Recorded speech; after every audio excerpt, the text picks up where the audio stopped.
Hello, friends. Good morning. I wish I could tell you this was just morning voice, but unfortunately I have to apologize again for the condition of my voice as I begin working on program number 48. We're working on kind of a bridging three programs between petal number six, and petal number 7.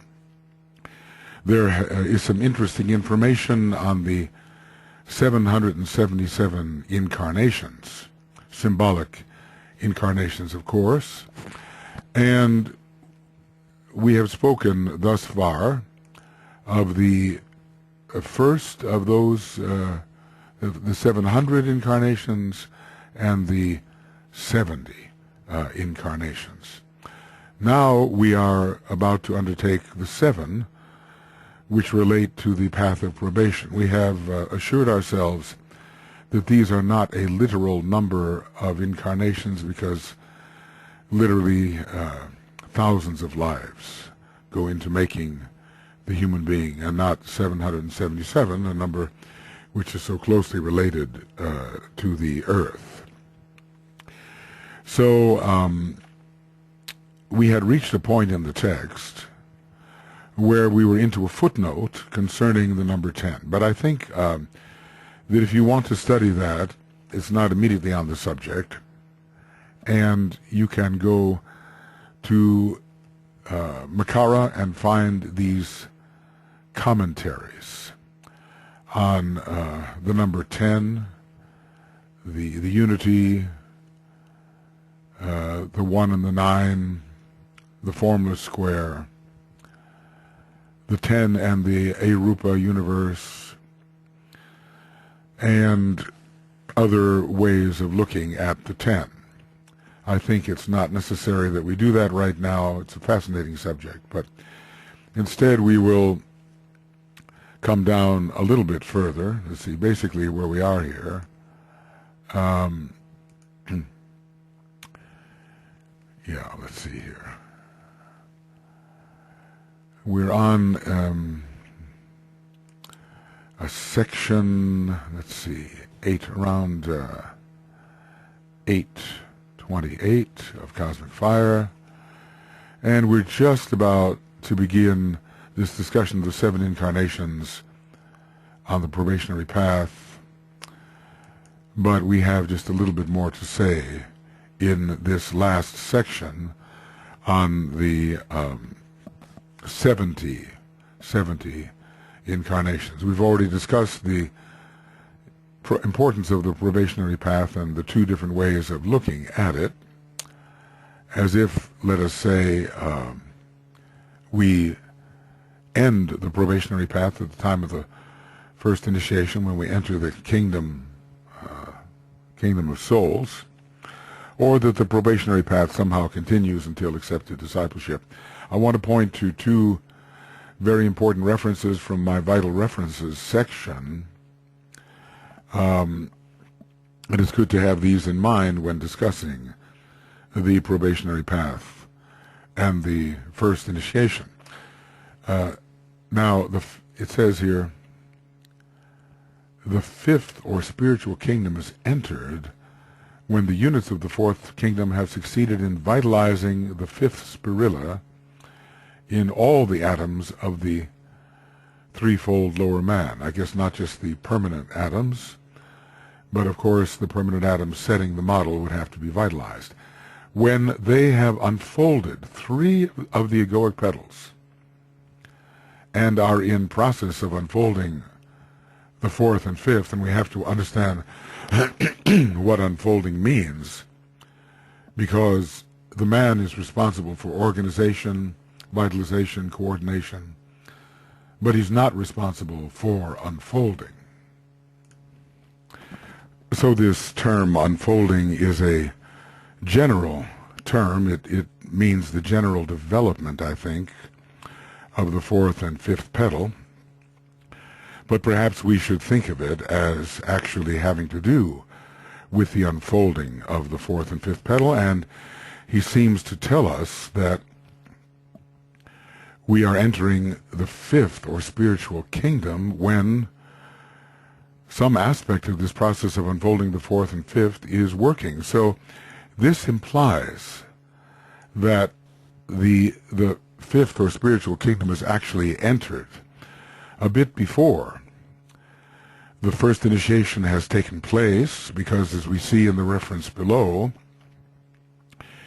that the first initiation infers, as we see in yellow here, the unfoldment of 5 of the egoic petals, leaving 4 to open before the final initiation.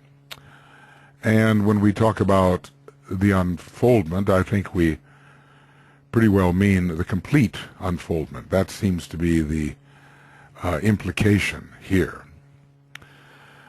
So maybe as the fourth and fifth petal, especially the fifth petal, is in process of opening or unfolding, and this is more than simply working in it to organize it, but actually the vitality is there and it is actually unfolding, then the fifth or spiritual kingdom is entered a little before the first initiation is taken. I find that a very interesting idea. There's always these overlaps which are occurring, and when we're looking for those cut and dried solutions which are so satisfying to the concrete mind, we don't always find them.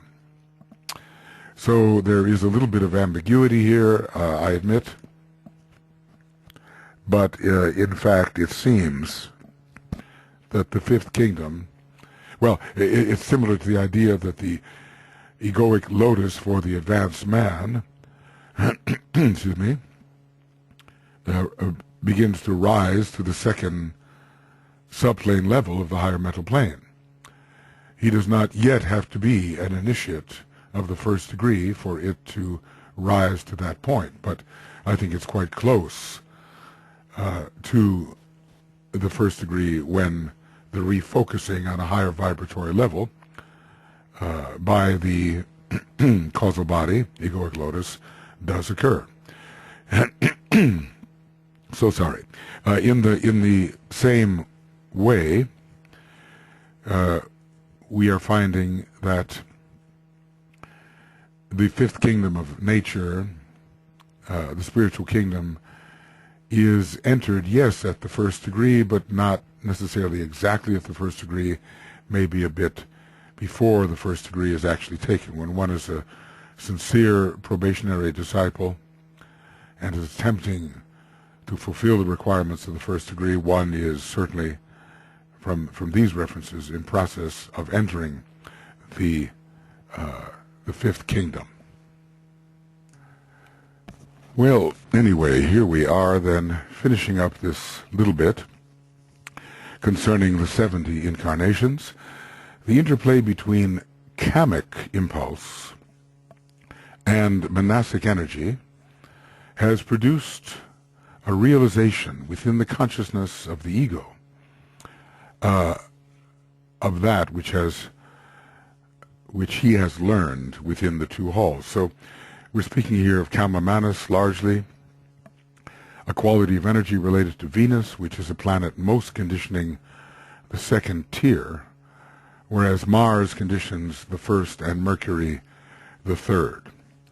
Of course, there is a strong monastic impulse connected with the outer tier. They are, after all, the knowledge petals and the kamic impulse for the second tier.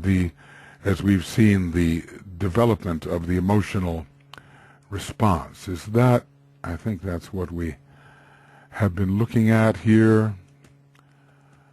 Development of love in the personal life, covering his participation intelligently in world affairs.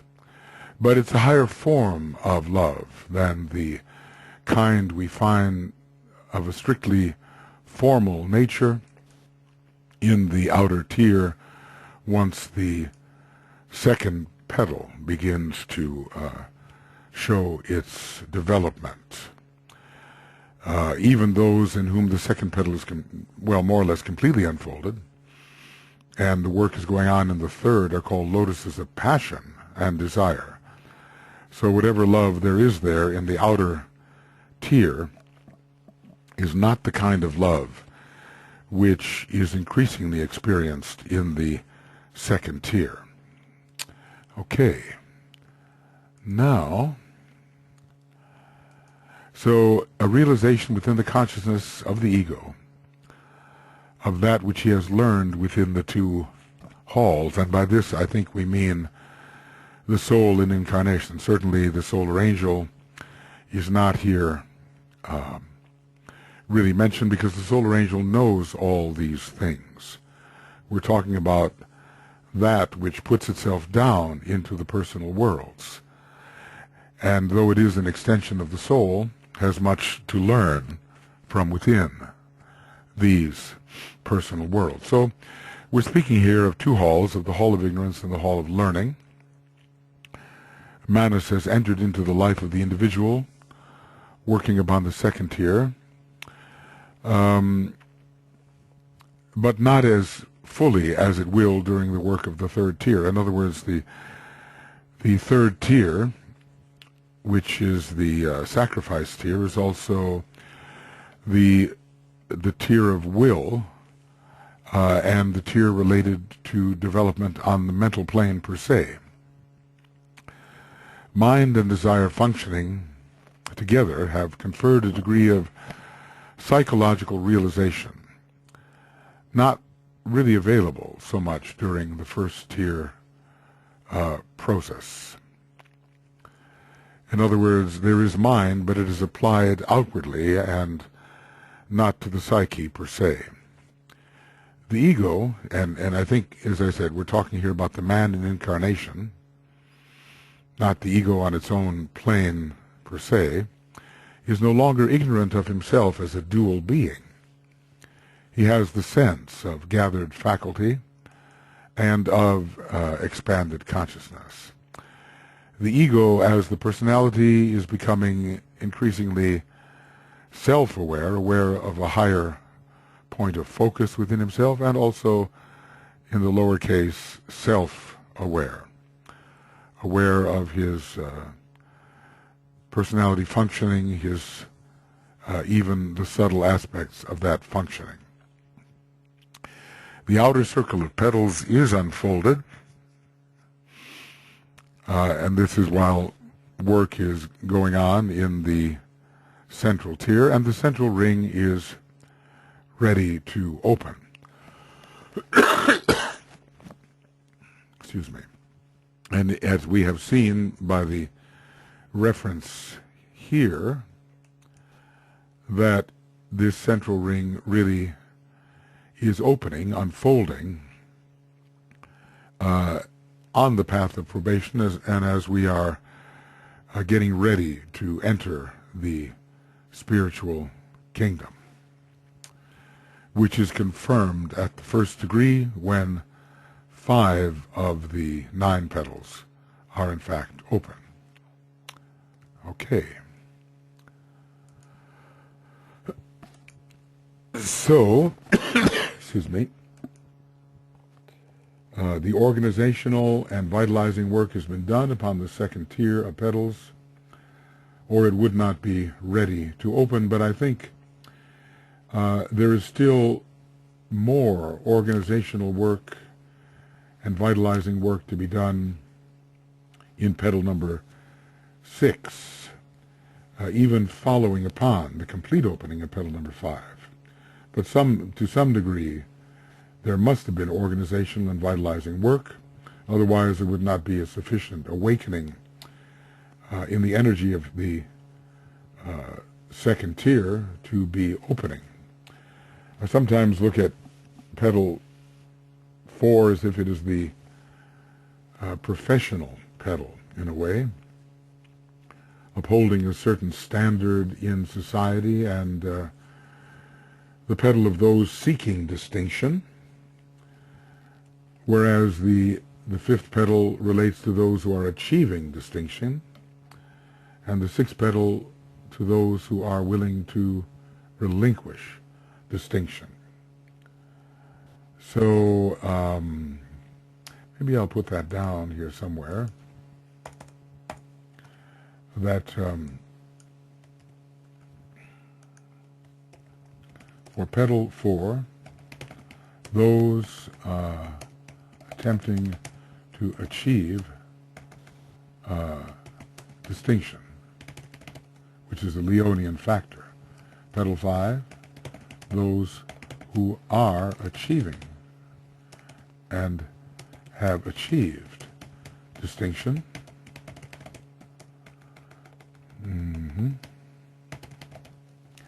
Petal 6, those who are willing to relinquish distinction in a personal sense. They fade back a bit from the sense of their expressed personality power and begin to analyze the personality according to higher standards. So anyway, going on, if the outer circle of petals is completely unfolded, the man stands upon the probationary path, for definite work is being done in the 5th petal, the kind of work he can do. So the complete unfoldment of the outer tier, well, we talk sometimes about those early kinds of initiations that can be accomplished when the outer tier is completely unfolded. Does one necessarily stand upon the probationary path then? Well, one is moving in that direction. It depends on how much work has been done in the latter part of the 5th petal. So I want to change this a bit. Man is ready to approach. Man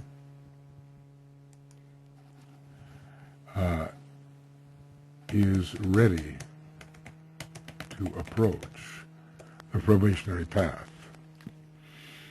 But perhaps if that early type of initiation of the man who becomes aware of his group for selfish reasons is related to the complete unfoldment of the 3 tiers, of the outer tier, then maybe we don't have the full probationary path until there is really unfoldment of the 4th and especially of the 5th petal.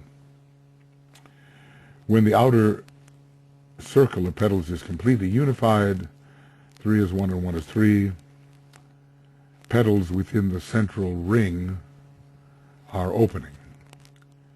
So there's a distinction between complete unfoldment and complete unification. And you should note the distinction between complete unfoldment and complete unification. Complete unification is a further step. And so that complete unification, when that really occurs, when complete unification occurs, there is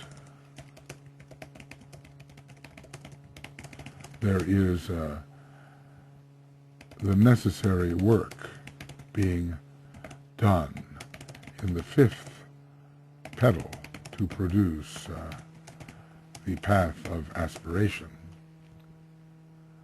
Okay.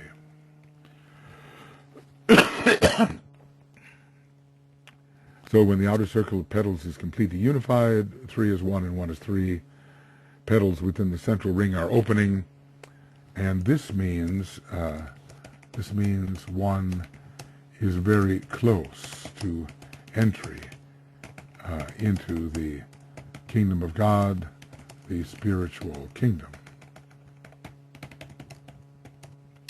When the outer circle of petals becomes activated in a new way, revolving as a unit and capable of being interactive with the 2nd tier, and when that tier is fully integrated, unified, and activated in a new way, the man is the initiate of the 1st degree. So revolving is the unit and capable of being interactive with the second tier.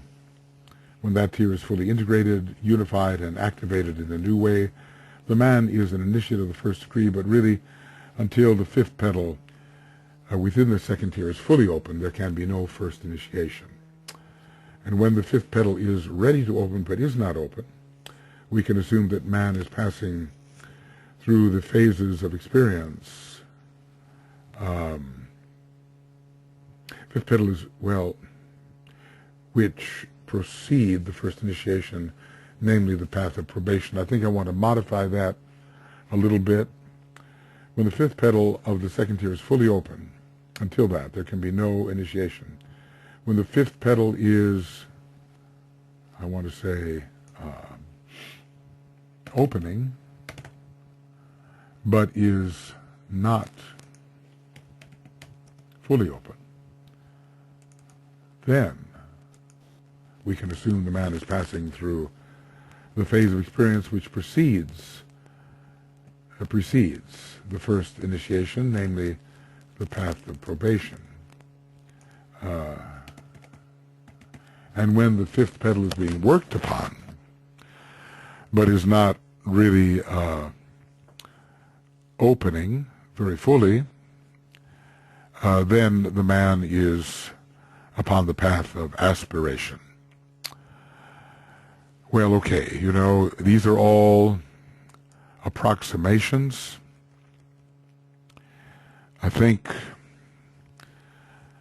that we have to use our imagination to imagine this happening in general, and also imagining it happening within relation to our own process. Somehow we know more or less where we stand upon the path of discipleship, upon the path of probationary initiation, let us say. So many of us as disciples have, it is inferred, taken the first initiation. Not all, but so many have. And we can have an idea then that the fifth petal is fully open, that there is some unfoldment, that much work is being done in the sixth petal, and there is some degree of unfoldment, and that work is even being done, strenuous and abnormal work is being done in the seventh petal, related to the contribution of all that one has gathered to the cause, and that there is strenuous and abnormal effort, that the seventh petal has been touched by the rod of initiation, and some degree of unfoldment has begun, opening has begun, and one would infer less opening than is occurring within the sixth petal. A lot of work has to be done in the eighth petal for the sixth petal to fully open. They seem to go in pairs, 7 related to 5 in terms of the first initiation, 8 related to 6 in relation to the second initiation, and 9 related to 8 and 7 with respect to the third initiation. I guess focusing in a strong mental way on this process is actually a step in the direction of cultivating the capacity to see, to perceive the process at work. One day it will be possible to deal with any human being and know really where that human being stands and what must be done to take the next real step, not the next imagined or fanciful step, but the next real step in development. Okay, well now we go on to the 7 incarnations, and these are passed upon the probationary path. So let us attend then to this third section, the 7 symbolic incarnations. One wonders if there is not some repetitive cycle operating here, just the way we distinguished 7 sets of hundreds in the first group of 700, with a division of 30, 30, 30, and 10. We might be able to distinguish 7 groups of 10s in the second, or 70 incarnations, which would be 7 groups of 3, 3, 3, and 1. Now here, for the 7 incarnations, the unit is no longer the 3. We simply have the 1 taken 7 times. How these cycles will work, how the flow of energy operates within any system, a globe, a chain, a planetary scheme, a solar system, the human being, all this is quite an exact science, and more is inferred than really given, but there is always a kind of circulation which occurs. And the manner of that circulation and the manner in which it is affected by principal rays has got to be the custodian of some of the deepest secrets of energy stimulation, the process of energy stimulation. It may be that a question will come up concerning how many petals we can actually work in at the same time. There are all different degrees of activities that have to be accomplished, some higher, some lower. I would say, from my perspective, that working in 2 petals simultaneously is maybe the extent of it. There is work to be done upon the probationary path in petal 6, but also in petal 7, while unfoldment is going on in petal 5. There is work to be done on the path of probationary initiation. A lot of that work has to be done in petal 8 for a long time, while still the kinds of capacities and activities associated with petal 7 have to be worked at. Can there be work and unfoldment at the same time? This is a big question. And I would say, with respect to petal 7, there certainly must be, because its absolute complete unfoldment will not occur until the 3rd initiation. So there will be some incomplete unfoldment with the application of the rod of initiation, but probably while work is being done in petal number 8, some work that has not been completely handled in petal number 7 will also be happening. So that's the question. Can unfoldment, as it were, in relation to the first part of a petal, occur while there is some remaining work done in those activities which are more associated with a later stage of unfoldment of the petal? When I say first part and second part, of course, we cannot literally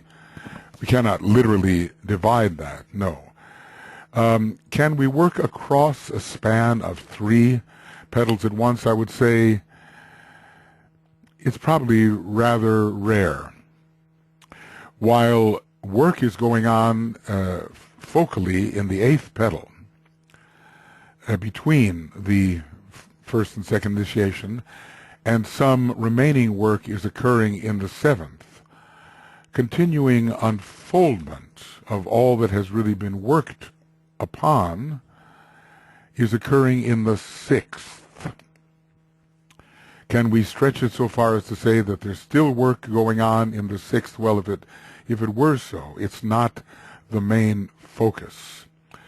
The main focus is to rid ourselves of glamour and somehow to achieve increasing astral control and selflessness. All of this is a very petal 8 activity, but what we do with what we have accomplished and accumulated is still important, and maybe not all the work has been done in petal number 7. So I'm offering here the idea that maybe it's most common to find a particular focus of attention, just the way the lotuses of passion and desire have the focus of attention in petal number 3. Does this mean that there's no work at all being done anymore in petal number 2, and there's just left to the unfoldment process? Do things change a bit when we get higher in the petal structure? I can see work being done in petals 6 and 5, the latter part of 5, and generally in 6 at the same time, petal number 7 and 6 at the same time, petal number 8 and 7 at the same time, and, well, petal number 9 and 8 being done at the same time, though there's always going to be a cutting edge, the edge of our growth where our major attention should be focused. And that is probably the most advanced of the petals in the series. So when work is being done in petal number 9, that's where the attention really should be. There may be some remaining work to be done in petal number 8. When work is being done in petal number 8, that should be the main focus, with some perhaps remaining work in petal number 7. Now all of that will be sorted out when vision of an accurate type, psychic vision of an accurate type, is in our possession, and probably in terms of full understanding, not before.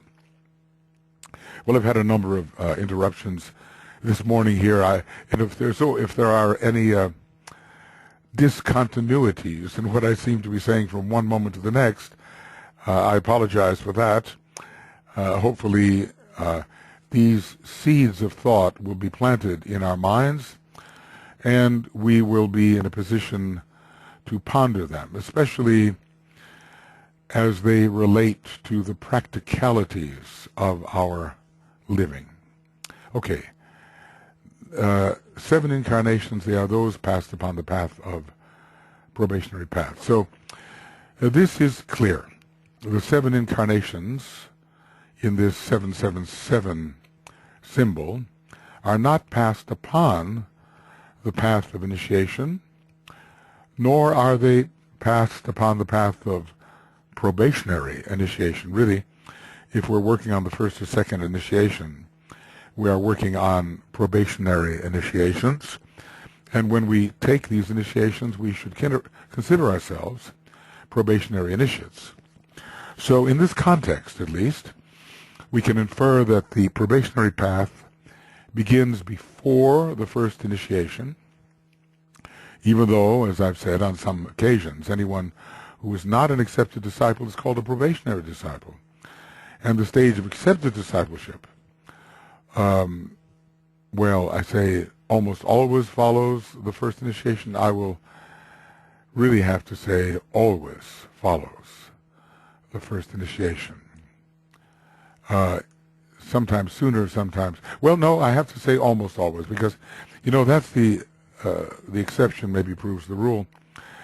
I had a reason for putting down almost, and that is because one of the disciples, LTSK, who was being, in a sense, protected by the Tibetan, he was a third ray soul, he had not yet managed to stand before the Christ at the first initiation, and yet the Tibetan had accepted him. So maybe the exception does prove the rule, almost always. Accepted discipleship follows the first initiation, and once accepted discipleship supervenes, we are in no sense any longer a probationary disciple.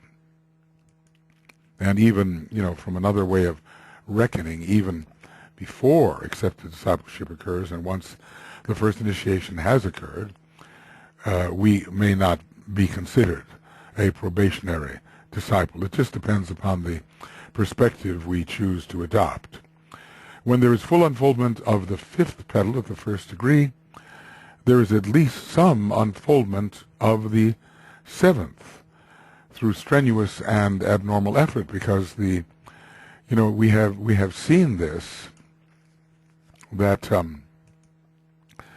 let's see. Yes, this is the probationary path. We're talking about the probationary disciple. And they're working within the mental body.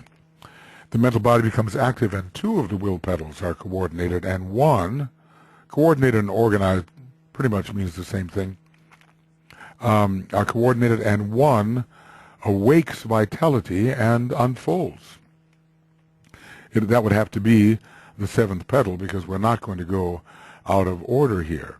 So even on the probationary, for the probationary disciple, maybe who has not yet taken the first initiation, there is work being done in the seventh petal before the rod of initiation can be applied. So let's just see. I've got my wife's email address there. Don't want that. Okay, so work is being done in the seventh petal.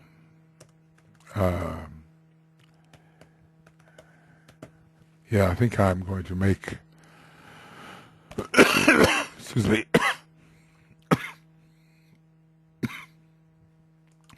I'm going to make that a SVPTL, and we'll call it the seventh petal. Right. Okay. So work is being done in the seventh petal necessarily before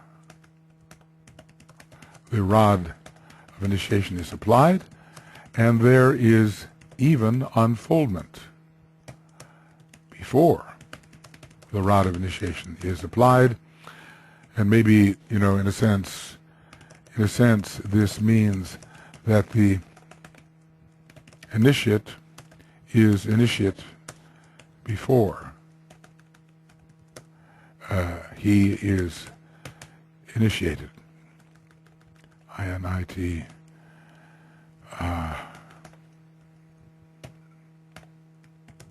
Yeah, there it is. Well, there are just many of these overlapping factors that we have to keep in mind in order to have that very complete picture that we are after. And the picture will help us live more wisely, and we'll be able to see the significance of any particular moment in a way that people who are not aware of this kind of inner structure cannot see. We don't just want this to be theoretical knowledge, of course.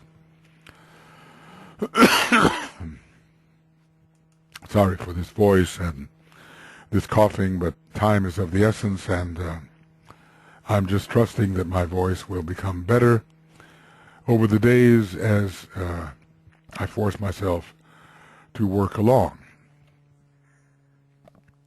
So when there is full unfoldment of the fifth petal at the first degree, that is an anchor point. That's something you can always count on, that the fifth degree, at the first degree, brings full unfoldment of the fifth petal.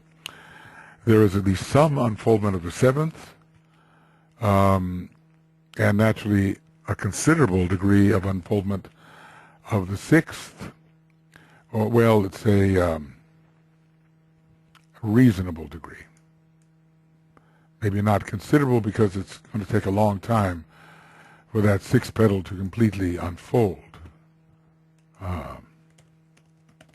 reasonable degree of unfoldment, because it unfolds as the second initiation is approached, and that takes a while, actually. So there's a lot of work to be done, interestingly enough, in this Scorpio petal, which is petal number 8.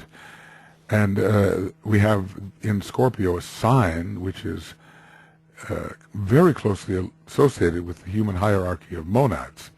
It is, in a way, humanity's sign, considering human being, as a monad. And in that petal, we, in a way, in the processes associated with that petal, we put down the moon. It falls. And it takes a long time to detach and disengage from those lunar impulses. So I'm trying to use my logic here as much as possible, because the direct vision is neither given nor is it available to me at this time. When there is organization and vitalizing work upon the later fifth and also upon the sixth petal, but prior to their complete unfoldment, I want to say complete, then the man is on the path of probation. And also some work is being done within the seventh petal, as DK has told us in one of these earlier references. We've just been dealing with it here. The probationary disciple is working in the seventh petal before it really is stimulated by the rod of initiation. We do a certain amount of work in these petals that can be touched by the rod, whether the rod of the Bodhisattva or the flaming diamond at the ninth petal, hence in a way associating it with Capricorn, interestingly enough, the diamond idea. But we have to do the preliminary work, and I think produce some, as a result of that work, produce some unfoldment on our own before the rod can really be used to stimulate further unfoldment, at least in terms of those higher petals, the petals of sacrifice. So when there is organization and vitalizing work upon the later fifth, and also upon the sixth petal, but prior to their complete unfoldment, the man is upon the path of probation. As a matter of fact, he's entering the kingdom of God even when the fourth and fifth petal are unfolding, interestingly enough, and that is definitely before the first initiation. So as I've said, the kingdom of God sometimes, or the kingdom of the soul, or the spiritual kingdom, that kingdom is sometimes spoken of as entered before the first initiation.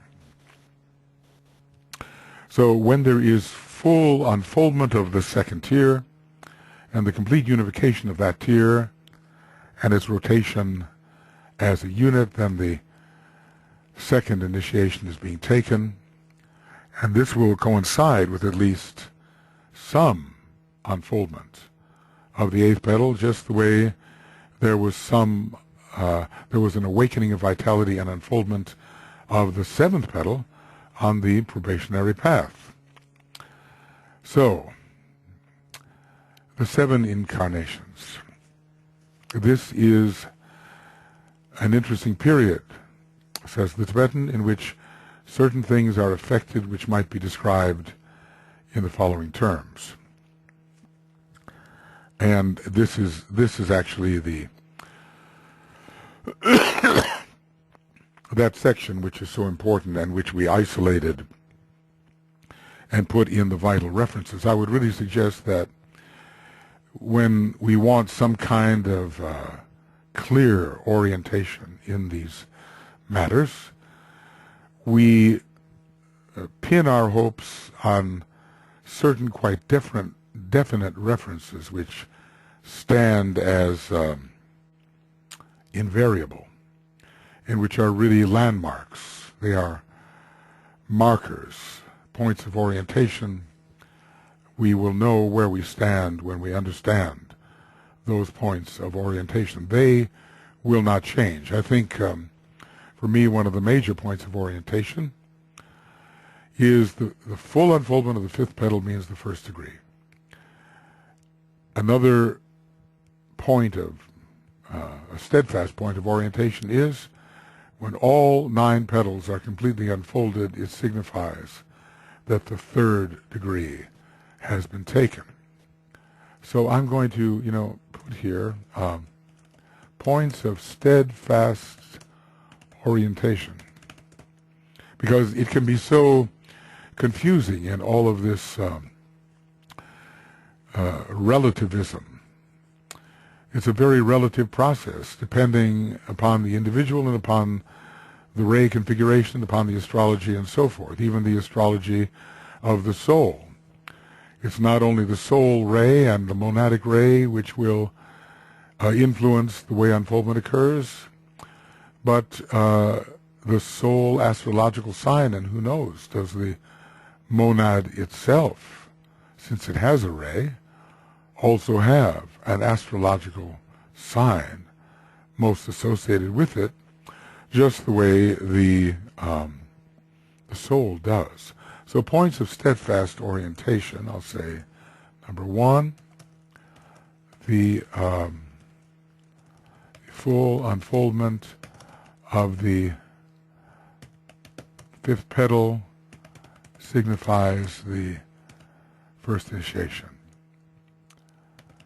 The full unfoldment of all 9 petals signifies the taking of the third initiation. And well, of course, and we all know that the destruction of the causal body signifies the taking of the fourth initiation. Another point of steadfast orientation, the full unfoldment of the sixth and its tier signifies the taking of the second initiation. I think with those ideas in mind, those thoughts in mind, we can have some reasonable anchor points in thought, which will help us avoid the almost inevitable confusion that comes from the relativity of the whole unfolding process. Probably if we were to look at flowers that are similar to each other, we might think, oh, they all unfold in the same way, but I'll bet they don't. I bet there are noticeable differences for the close observer.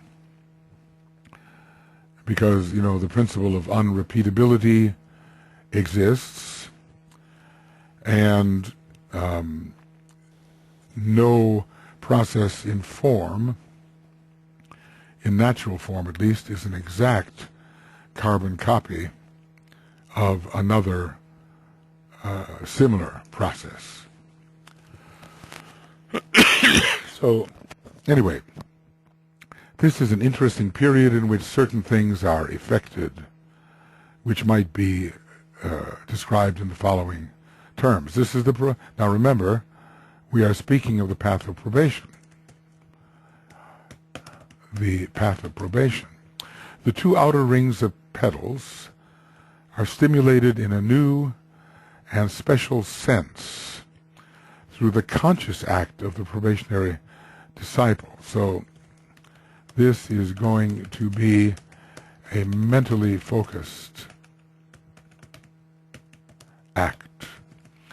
because generally the probationary disciple, maybe depending on the rays, but has an increasingly mental focus. This may not be the case for the aspirant.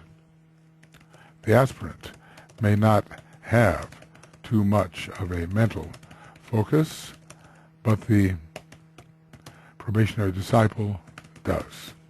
Okay. So, stimulation in a new and special sense. We note that even the first tier of petals is going to be thus stimulated. In other words, the outer ring is still receiving stimulation during the period of probationary discipleship, because it's the two outer rings. I think that's important. It's not that, of course, who are the stimulating agents? Maybe not so much the man, it's the second logos, or maybe, well, at this point it's probably the solar angel that is involved in producing this stimulation. So the outer ring, though completely unfolded, and I want to put that in here, though completely unfolded, is still receiving stimulation during the period of probationary discipleship. And this is important to realize. The man then continues to improve his skill in relation to the outer world, because intelligence is applied as regards the outer petals to the great exteriorization, to the outer world, to the world towards which the extroverted orientation turns the consciousness. So much of the work hitherto, and let's just say before the probationary path, I think we can say, has been pursued under the ordinary laws of evolution and has been unconscious.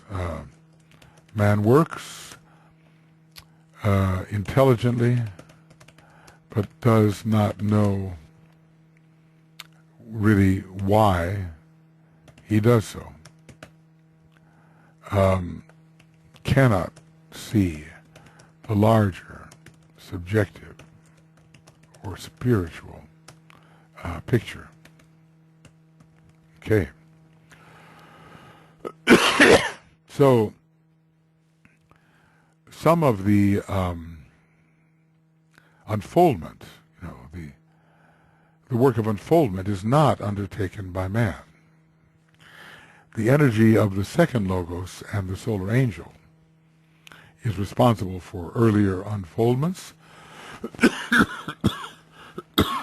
Excuse me. And now, the stimulation of the petals and even of tiers of petals is a conscious act of the probationary disciple. Well, he can stimulate, let's put it like this. The probationary can stimulate, and the stimulation can cause unfoldment. But the usual work of the man is to organize and vitalize, which is to stimulate.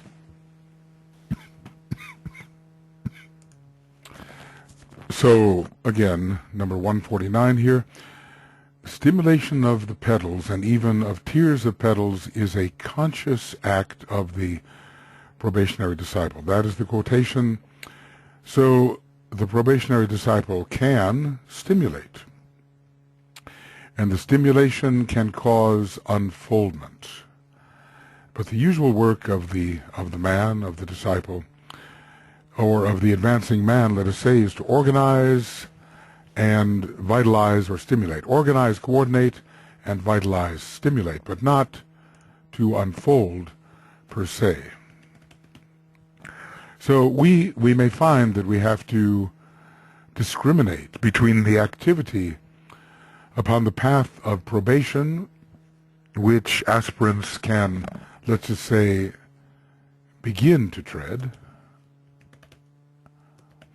And the path of probationary discipleship, well, it seems like an awfully fine distinction, but with this latter path signaling a higher type of activity.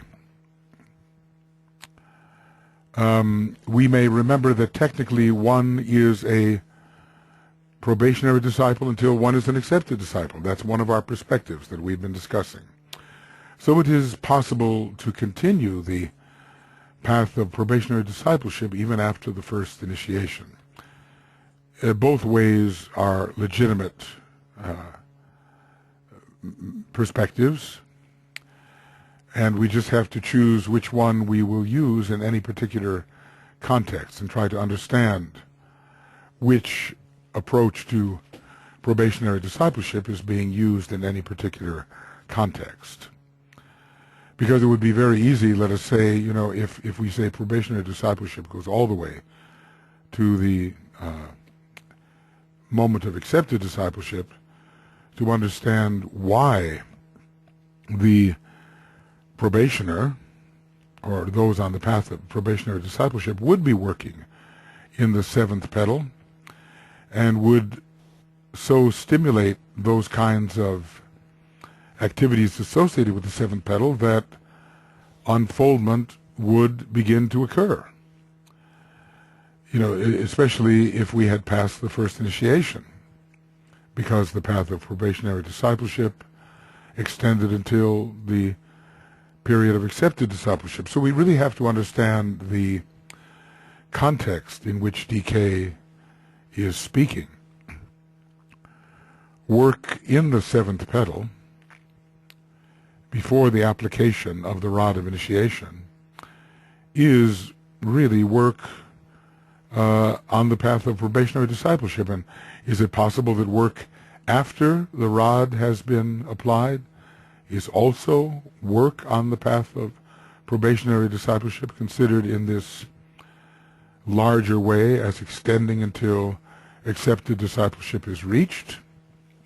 So we really have to study the context very, very carefully to see what sort of perspective on probationary discipleship is indicated.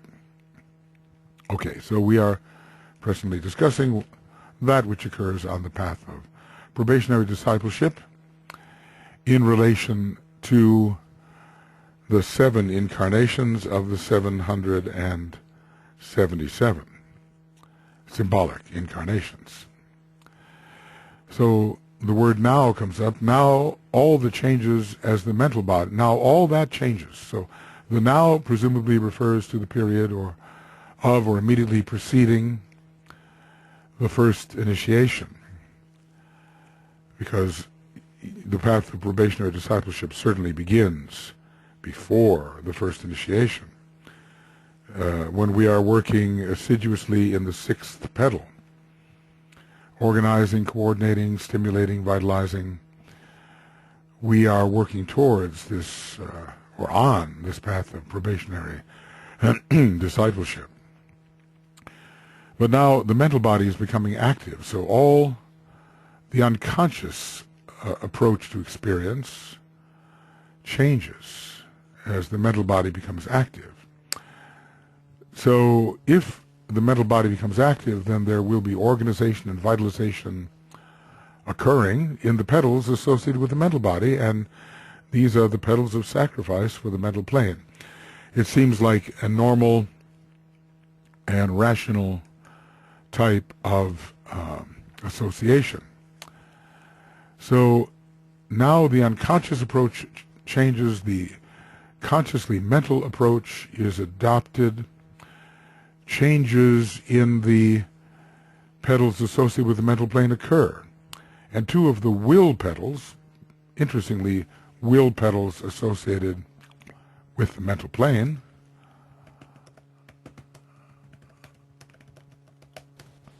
are coordinated, and one awakes vitality and unfolds.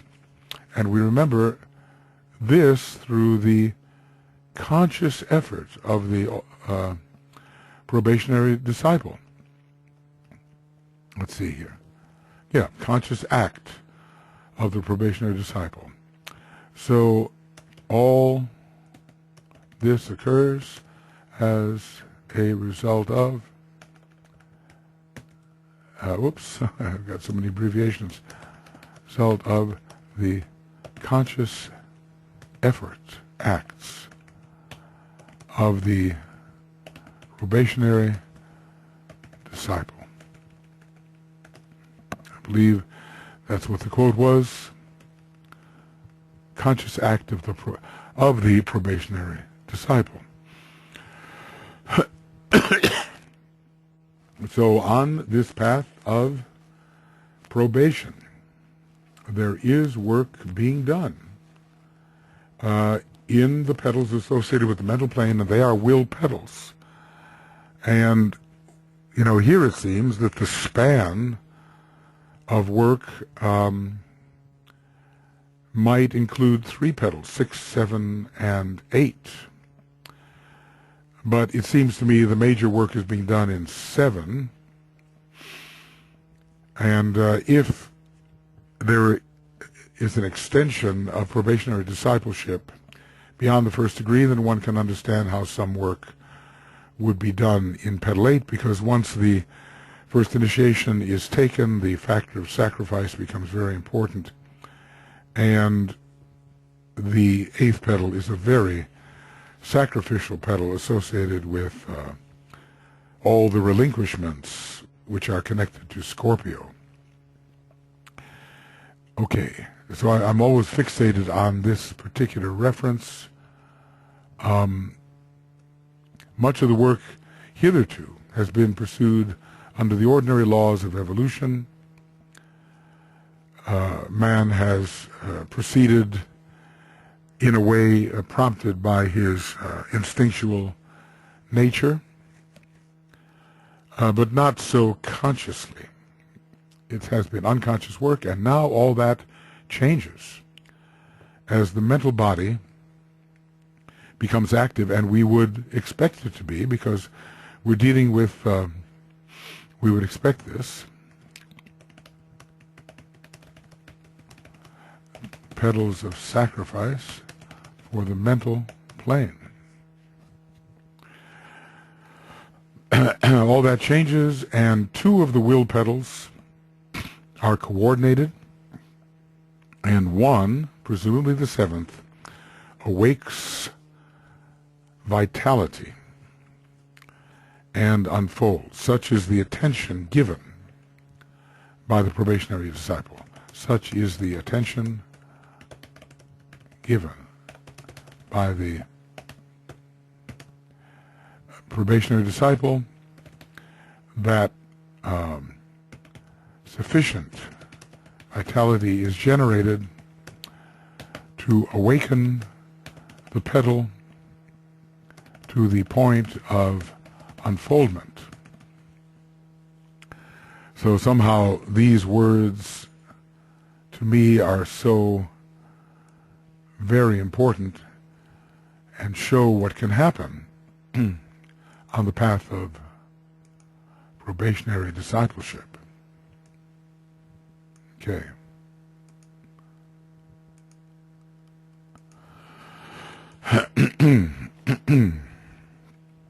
So here I say we have to study this very carefully. Does this mean that all 3 will petals are stimulated in such a way that 2 of them are coordinated and 1 of them awakes vitality and unfolds?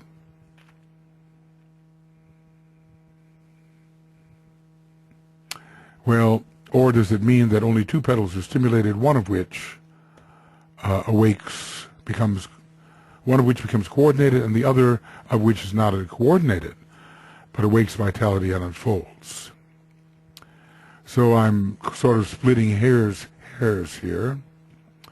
If the first option is true, then the 2 that are coordinated are the 8th and 9th petals, with the 7th petal awakening vitality and unfolding. This would be suitable at the first initiation, which certainly requires the activation of the mental vehicle. And we can see here that if awakes vitality means the same as vitalization, then the stage of vitalization truly precedes unfoldment. Well, I believe that is true, but now I prefer the second option. Two of the will petals are coordinated, and one of them, of these coordinated petals, awakes vitality and unfolds. Because I don't think that before there is coordination there can be the awakening of vitality. So preferring now the second option, as it is unlikely, well, it is not possible to be sufficiently vitalized before there is the awakening, before there is coordination. So I don't think we're really into petal number 9 here at all. That's too big a stretch, I believe.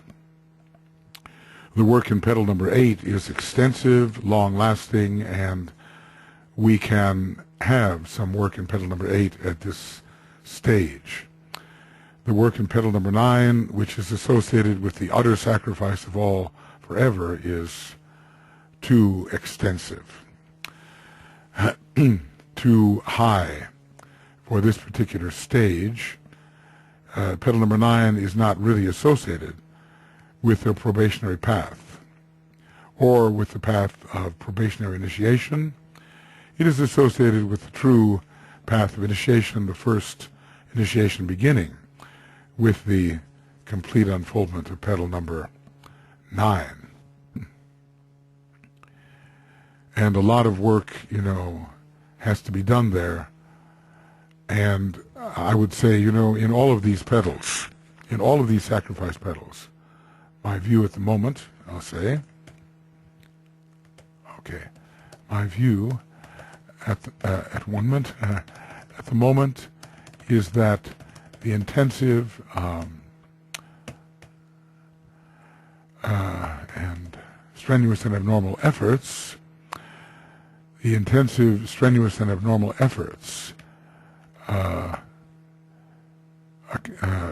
accomplished or applied to the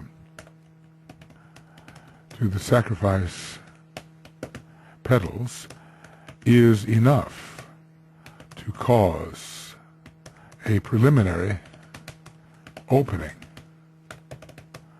in each of these petals, even prior to the application of the rod of initiation, which either continues the unfoldment or completes it, as in the case of the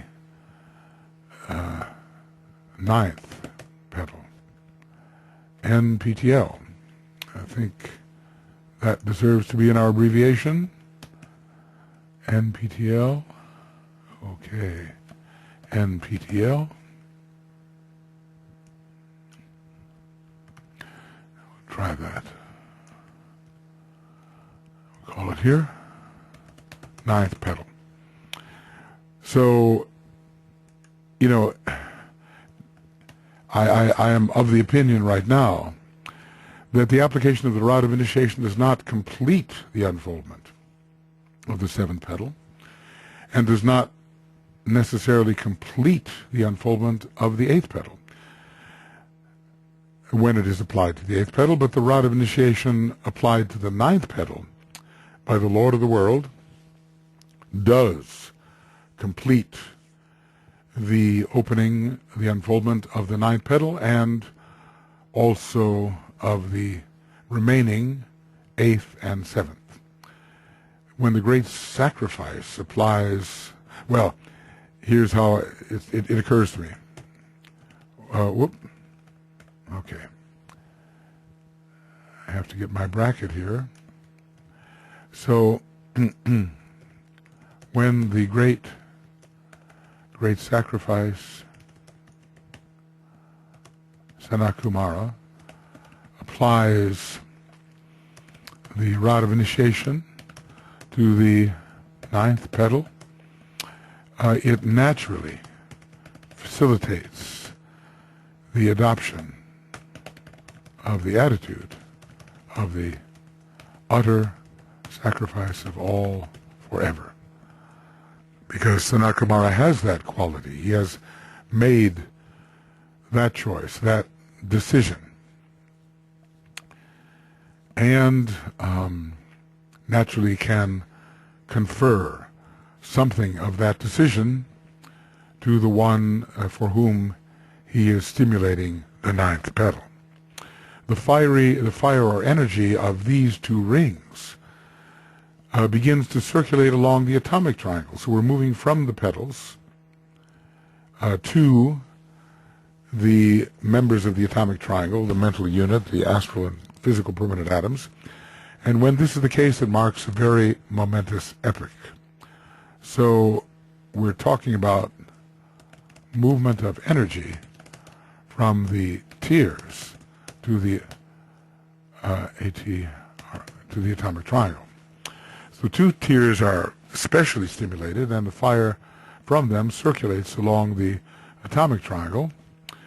We have to decide whether the stage discussed immediately above, the circulation of energy in the atomic triangle, is the same as or precedes the following. So here is another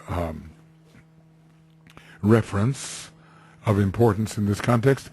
Each circle of petals becomes, as evolution proceeds, likewise active and revolves around the central jewel, so that we have not only the activity of the petals, not only the activity of the living points or the deva lives within the petal circumference, but likewise the unified activity of each tier of the threefold lotus. Well, we certainly have not completed that unified activity by the time this is being discussed in relation to the probationary path.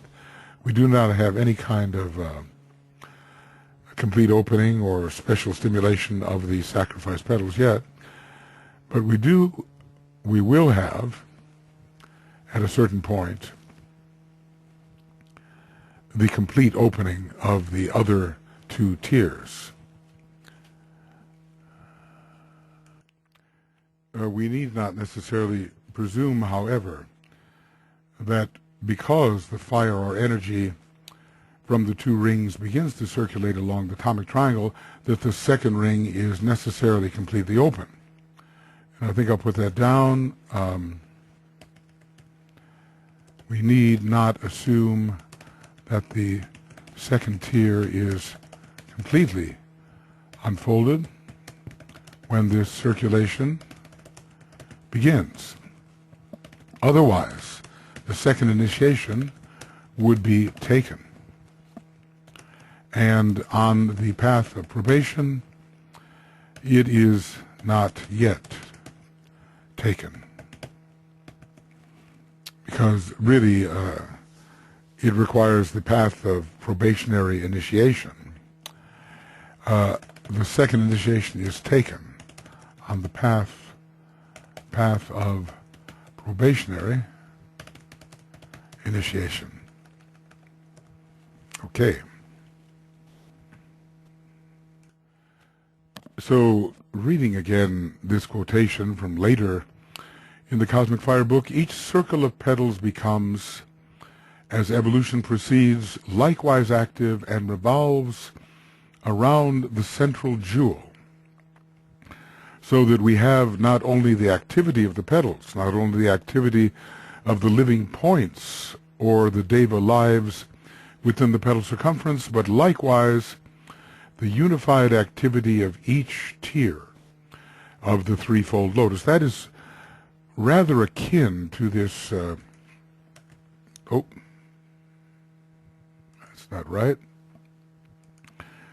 That's going to be too big to transplant the entire document, we have in the unified activity the 1/10 stage, the petal of, let's see, we have 3 plus 3 plus 3 plus 1. So it is the final period after the 9, which is composed of 3 threes, threefold threes, one way of putting it. But anyway, there is a synthetic stage reached, which gives still greater capacities, and this is true of each one of the tiers. Now, there is a final unfoldment of the sacrifice tier, but one wonders whether there is some special activity, let's just say even after the unfoldment of petals 7, 8, 9 together. Is there some special stimulation or unified activity created after the third initiation, when work is primarily focused within the synthesis petals? So we do know that the third initiation is that moment when when the lotus is fully unfolded, and that we have seen. I wonder if I can find it easily here in these references.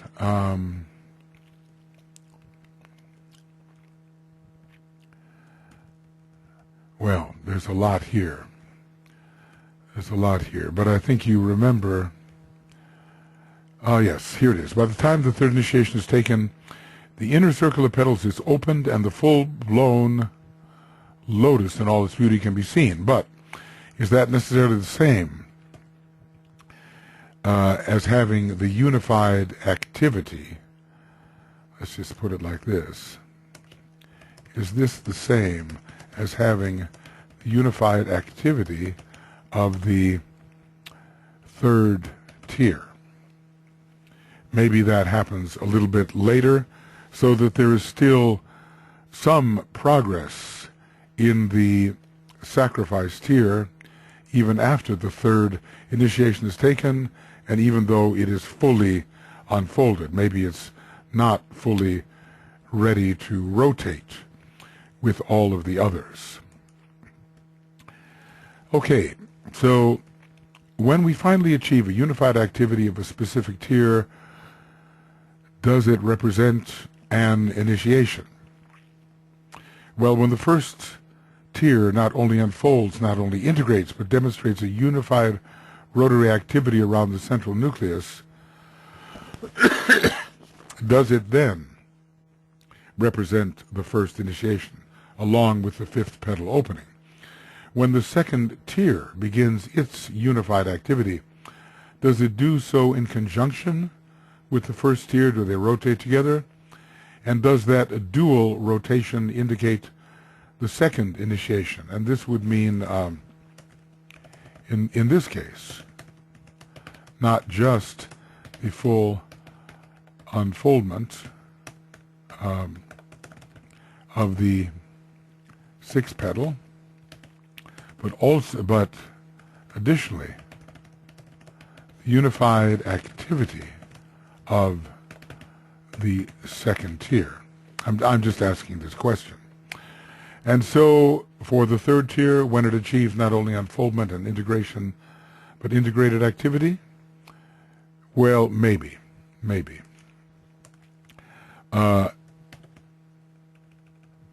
Let's just say maybe, because the unified activity can come after initiation in question. So, Well, well, especially for the second initiation, let us say. And if simply having the sacrifice tier opened and full-blown, and we're not yet talking about a unified activity, if that indicates the third degree, then maybe we have to think in a parallel manner for the other degrees.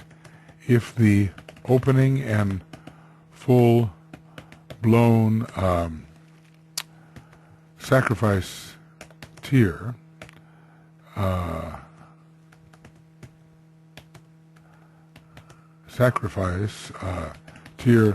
represents the third initiation, then maybe we do not have to wait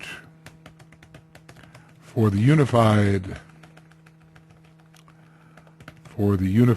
activity of a tier to indicate that an initiation is being taken. At least it seems that we do not with respect to the sacrifice tier, and maybe we do not with respect to the love tier. With the first tier, it's more difficult to say. These are points which have to be carefully explored. So anyway, a dual work has been consummated in the personal lower life and in the egoic. And when this is the case, it marks a very momentous epoch. A dual work has been consummated in the personal lower life and in the egoic. But perhaps for purposes of this discussion, we are not yet at the point at which any tier of petals is revolving around the center. We do not know for certain whether such revolution occurs at each initiation, but it's a possible hypothesis. By examining the dual work which has been consummated in the lotus, when the fire begins to circulate through the atomic triangle, we will learn more about whether or not we are now discussing a phase preceding the first initiation. So what is the result of this dual work which has been consummated? The permanent atoms have the 4 lower spirillae fully active, 2 groups of 2 each, and the 5th is in process of arousement into equal activity. So DK seems to be telling us that the spirillae function in pairs, that is, in groups of 2, and at this stage we are either rapidly approaching entry into the kingdom of God or have entered, hence the arousement into equal activity of the 5th petal, because the 5th spirillae, the 5th kingdom, and the 5th petal are all wait, this should be spirillae. Okay, it shouldn't be petal. The 5th spirilla, okay. But on the other hand, it is also true that the unfoldment of the 5th petal, as it begins to unfold, we are entering the kingdom of God, and by the time it is completely unfolded, we have truly entered at the first initiation. The triangle is in circulatory action, but has not yet achieved its full brightness, nor its rotary or 4th dimensional revolution, and maybe that is more correlated with the 4th initiation. 2 circles of petals are awake, one being wide open and the other on the verge of opening, and it seems that there is already, I would say, some opening occurring here. We are still talking about the path of probation, aren't we? And in this path of probation, we have already been told that the entering of the kingdom of God represents the unfoldment the unfolding of the fourth and fifth petal. So is it just on the verge of opening? This is one of those confusing statements. If the circles are awake, they are vitalized, which as presented in these pages is a step beyond organization coordination. And it does appear that although petals open one by one as a tier, they open fully, maybe all together. And this may solve some of our problem, that while they are open or mostly open, there is still one more stage of full opening, and then coordinated unification and rotation. Thus, says the Tibetan, in the life of the probationer, two aspects of the divine life are making themselves apparent. The knowledge aspect and the love aspect, both expressed through the personality form, and yet there remains much to be done, that is, the awakening and unfoldment of the sacrifice petals. Already there is an awakening in the life of the probationer, but the full unfoldment is another matter. Let's just say some awakening has occurred, and even some unfoldment, but not the full unfoldment. Nevertheless, when the inner circle of petals is awakened through the instrumentality of the curious and abnormal process of initiation, the remaining aspect will be brought into similar prominence and produce the perfected man in the three worlds. And thus is the work of the solar Petries consummated. Now, let's just say it is not initiation alone. This, I think we must say, alone, which produces the awakening of the inner circle, not the inmost circle. The inner circle is pretty much connected with the sacrifice tier. Sometimes we might use the word inner as meaning middle, but I think when he says this, it relates to the sacrifice tier. So, some degree, let's say, some degree of awakening and unfoldment occurs due to the rod of initiation, but some awakening and unfoldment due to the strenuous and abnormal efforts of the candidate for initiation. All right, so what I've said here is this is one of the most important paragraphs for the understanding of the Egoic Lotus. How is, I guess, agreement of subject and object, is the inner circle of petals awakened? Let us tabulate for clarity through the curious and abnormal process of initiation. And that is all that is given here, right here anyway, excuse me, but also by the strenuous and abnormal efforts of the man himself, aided by the electrical work of the initiator wielding the rod of power. And let's turn to page 825, because that is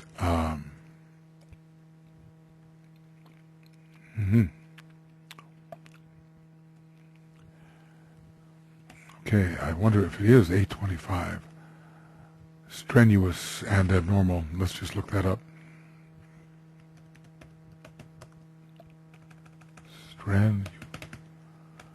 Okay. STR.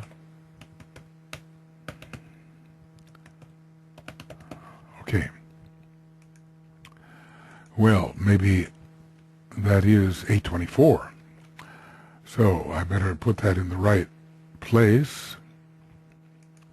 One little number can throw you off. Let's look at that phrase here. This is the final opening, not just awakening, but opening is effected during the period of treading the stages of the path of initiation, and in this round is hastened by the rites of initiation and by the strenuous and abnormal efforts of the man himself.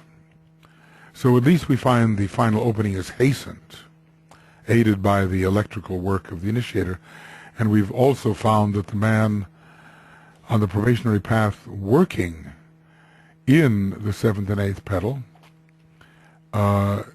facilitates the awakening of vitality and unfoldment. So I'm going to copy this, 824. Okay, this. Right. This final opening is effected during the period of treading the stages of the path of initiation and is hastened. Both hasten it. Maybe even, well, by the rites of initiation and by the strenuous and abnormal labors. So let's just say that, okay, it is both that hasten the opening.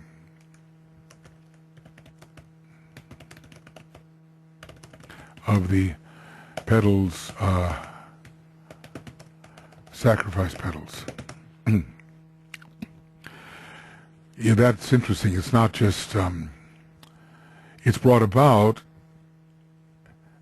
in treading the stages of the path of initiation, but the hastening is brought about, and thus the opening is brought about by two things: by the strenuous and abnormal efforts of the man himself and by the rites of initiation.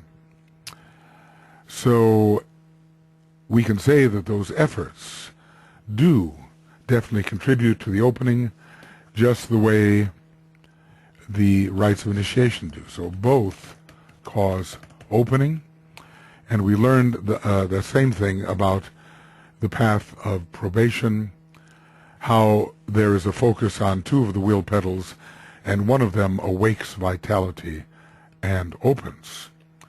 And when one of the wheel petals awakes vitality and opens, we are not yet talking about the application of the rod of initiation, which also contributes to a further opening.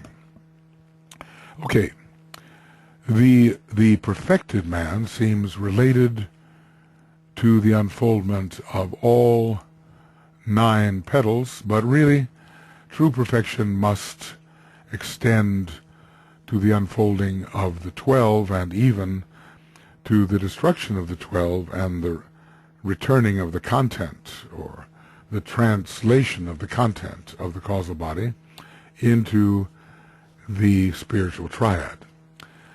The fact, says the Tibetan here, of the abnormality of the process of initiation must here be emphasized. And as I speculated earlier,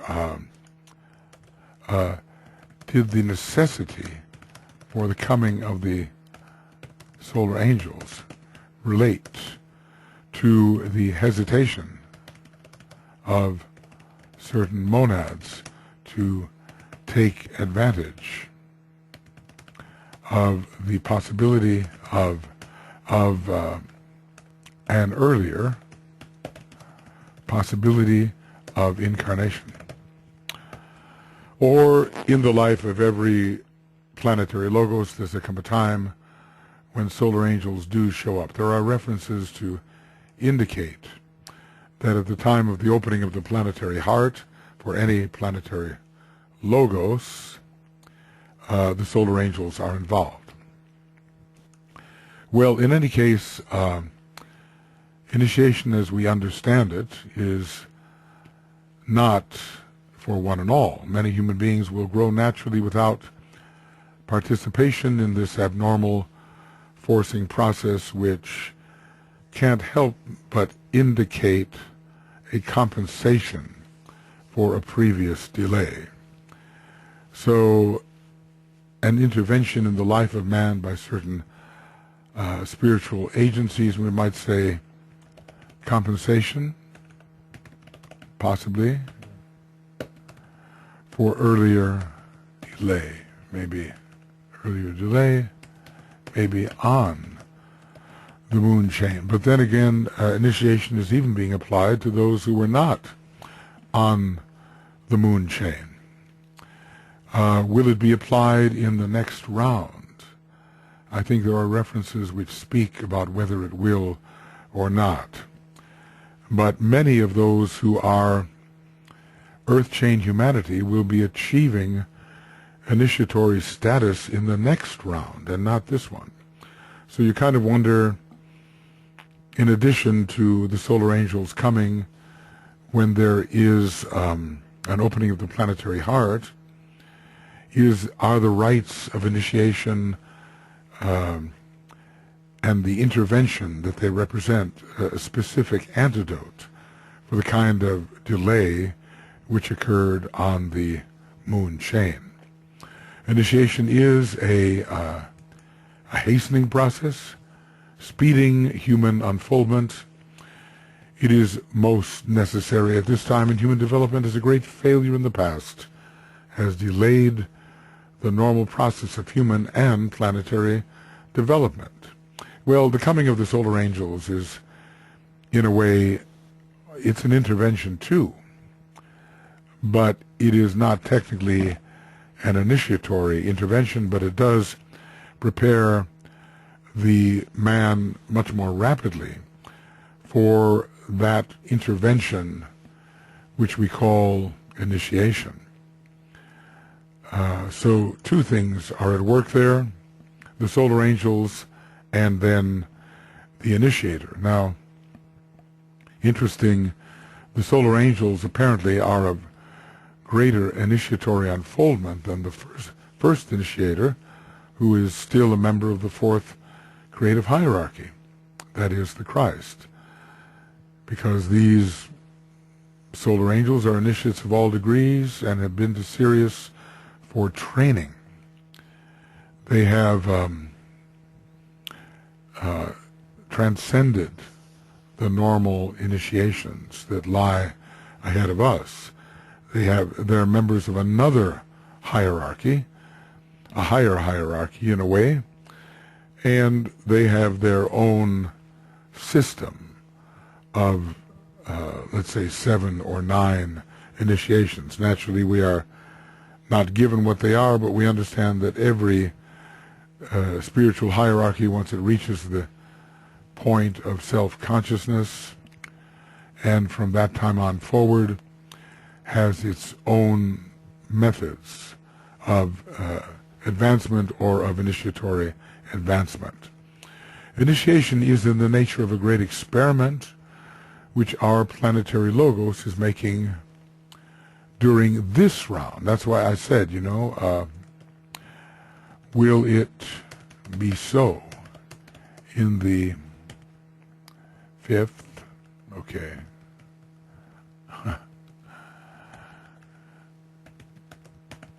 Fifth round. Okay.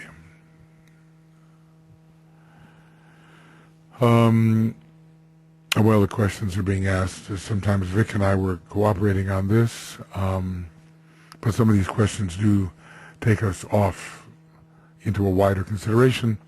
Initiation is a universal process. The logos of Sirius, for instance, is the initiator of our solar logos, and so it goes. I'm not sure he's talking about initiation of our Earth logos only in this round. He's talking about the initiation of man primarily. Well, as concerns man, this process of initiation is, at first at least, planetary in nature. Man's first 5 initiations are called planetary. even though initiations 3 through 7 are considered solar. So thus there is an overlap. Initiations 3, 4, and 5 are, in a sense, planetary as well as solar. They are the 3rd, 4th, and 5th planetary, and the 1st, 2nd, and 3rd solar.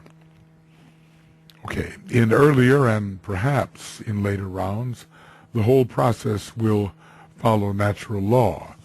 So we're in a very unusual situation where rectifications have to be made for falling out of rhythm earlier. We realize this is the case when we're told that our planetary logos is presently supposed to be at the same stage of development as Venus is, and we know how much this is not yet the case. Okay, in this round and on this chain, our planetary logos on his high level, and maybe we're talking about the cosmic mental plane where his egoic lotus is found, is what is esoterically called sitting for yoga, I suppose attentively focusing on the possibility of the expansion of his consciousness and his powers. He's seeking a higher degree of soul infusion, and that will be coming from his own egoic lotus on the higher mental plane, cosmically considered. And he's definitely undergoing certain processes of training in order to stimulate his centers, and we are all of us the beneficiaries of that stimulation. In any case, we have the idea that initiation is in the nature of a great experiment. The reasons for it we may not know entirely, but they may be compensatory reasons. Perhaps it's also being attempted, I think has been attempted on Venus and one other planet. Of course, for Venus, I don't see the compensatory need. For Earth, there was retardation, and if the human kingdom can be brought to the level, a higher level than it presently stands, more rapidly, perhaps the whole planet can be elevated more rapidly and return or achieve the state it was intended to achieve sooner than later. So in earlier and perhaps in later rounds, the whole process will follow natural law, or maybe in earlier rounds it did, and perhaps in later rounds it will. There is some uncertainty here. That which will be is not yet determined. Earlier rounds, however, did exhibit, apparently, did not exhibit the process of initiation. Well, maybe in fact it did not. So there's a little bit of ambiguity in the way that is phrased. There was initiation, however, on the moon chain, but that has more to do with our particular round. Maybe we don't know sufficient history. It is also evident that the process of initiation is not part of the flow of natural law, and that should be pondered. It's a kind of an interruption. It's a kind of a forcing process, we have often heard, right? A kind of forcing process, and that will place stress, of course, upon the form. So there will be some additional discomfort, which will be rewarded by greater freedom and capacity. Yeah. So in this round and on this chain, our planetary logos on his high level is what is esoterically called sitting for yoga. His attention is very much on advancement, and we're speaking here of the cosmic mental plane. He has, well, I guess that's a question. However, is it only this? It could be lower too. because a disciple who is not yet causally conscious also sits for yoga, and our planetary logos has not yet taken the second cosmic, that's science, okay, second cosmic initiation, and so is not yet fully conscious in a cosmic causal, cosmic egoic sense, or cosmic causal sense. Yeah, the analogies have to be observed. It takes our third initiation to make us causally conscious at will on the higher mental plane, and thus it would be, by analogy, for the planetary logos in relation to the cosmic mental plane. Interestingly, I guess we could say that, well, we do wonder why his causal body is not on the second subplane. It's on the third subplane of the cosmic mental plane, and it seems that the causal bodies of sacred planets, sacred planetary logoi, would be on the second subplane. And so perhaps when our planetary logos becomes a sacred planetary logos, the shifting of the causal body will occur. For the human being, it's occurring around the first initiation, but our planetary logos has had his first cosmic initiation, so there must be some difference in procedure.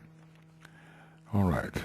I'm not going to read all of this, just what is important. Well, anyway, he is seeking a higher degree of soul infusion and is definitely undergoing certain processes of training in order to stimulate his centers.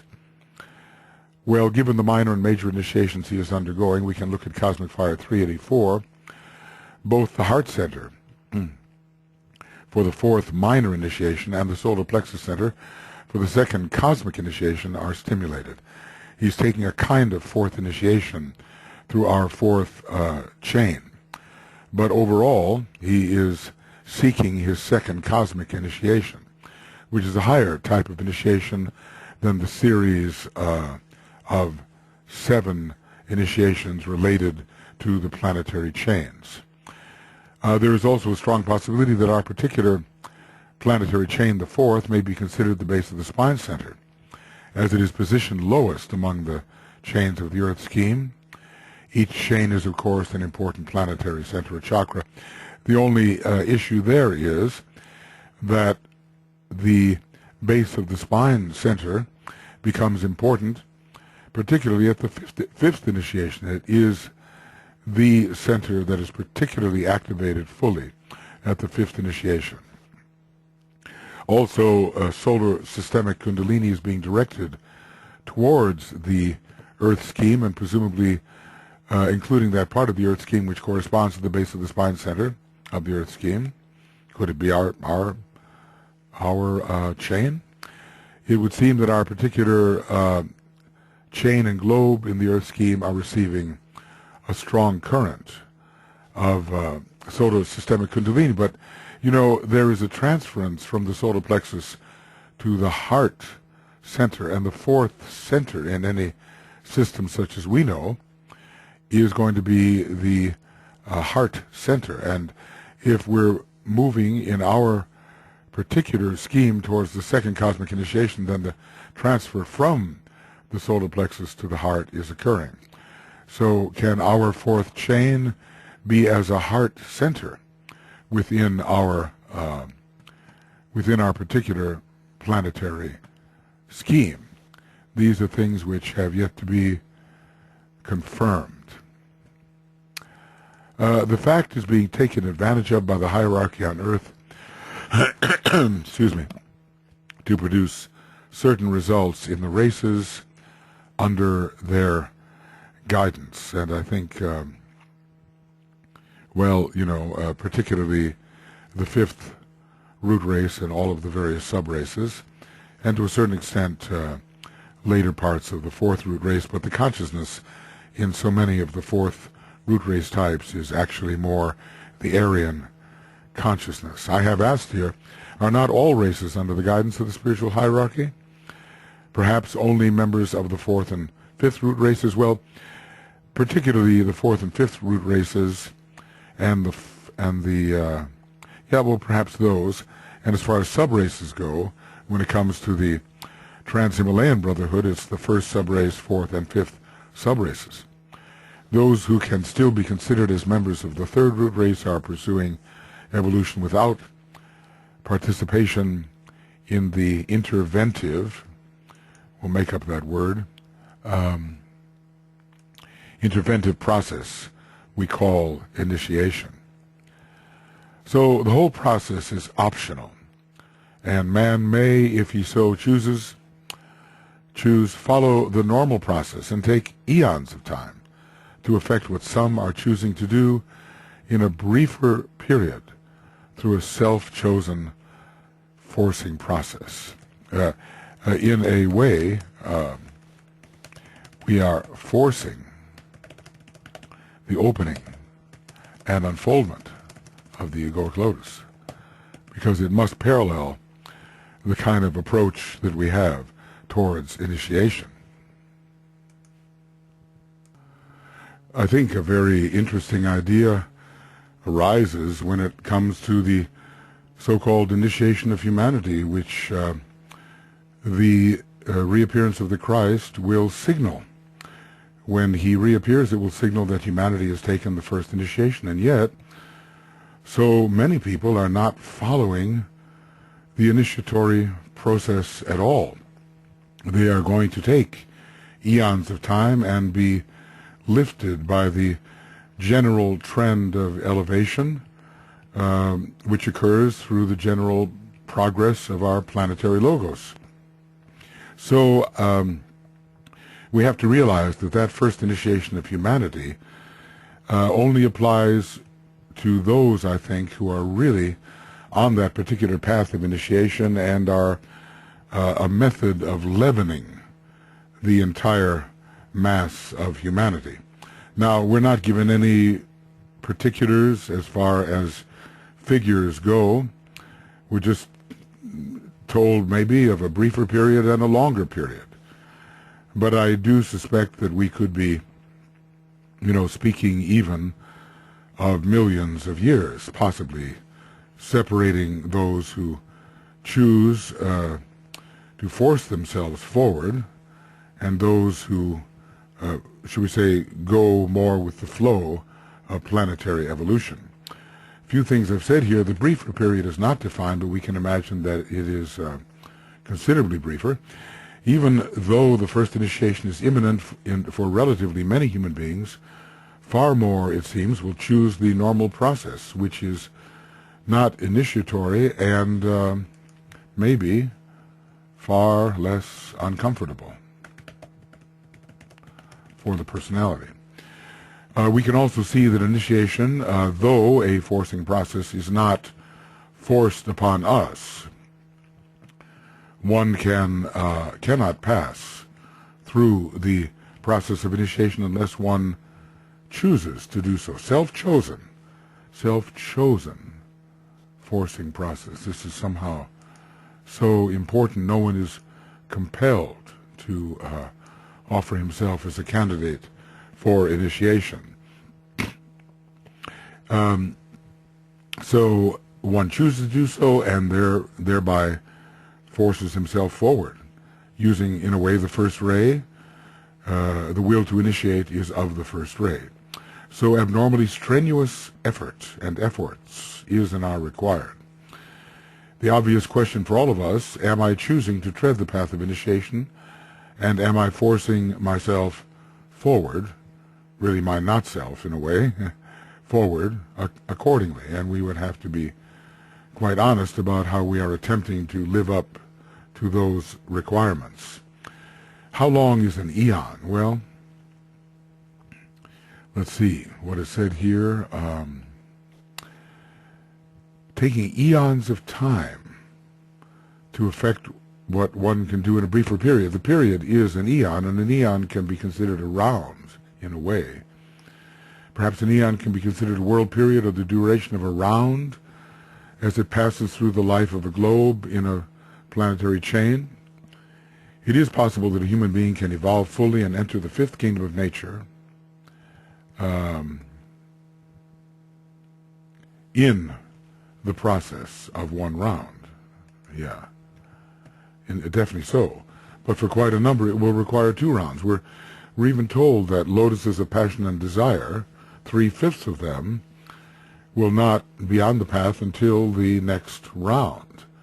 But that 2/5, probably those who have been moon chain monad egos, will achieve at the end of the 6th root race of our present round, and presumably on our present globe, that status of being on the path.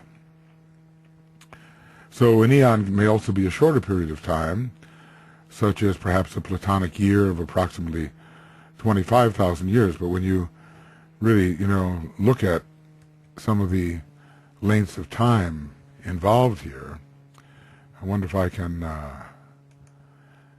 find that. Let's see. 842.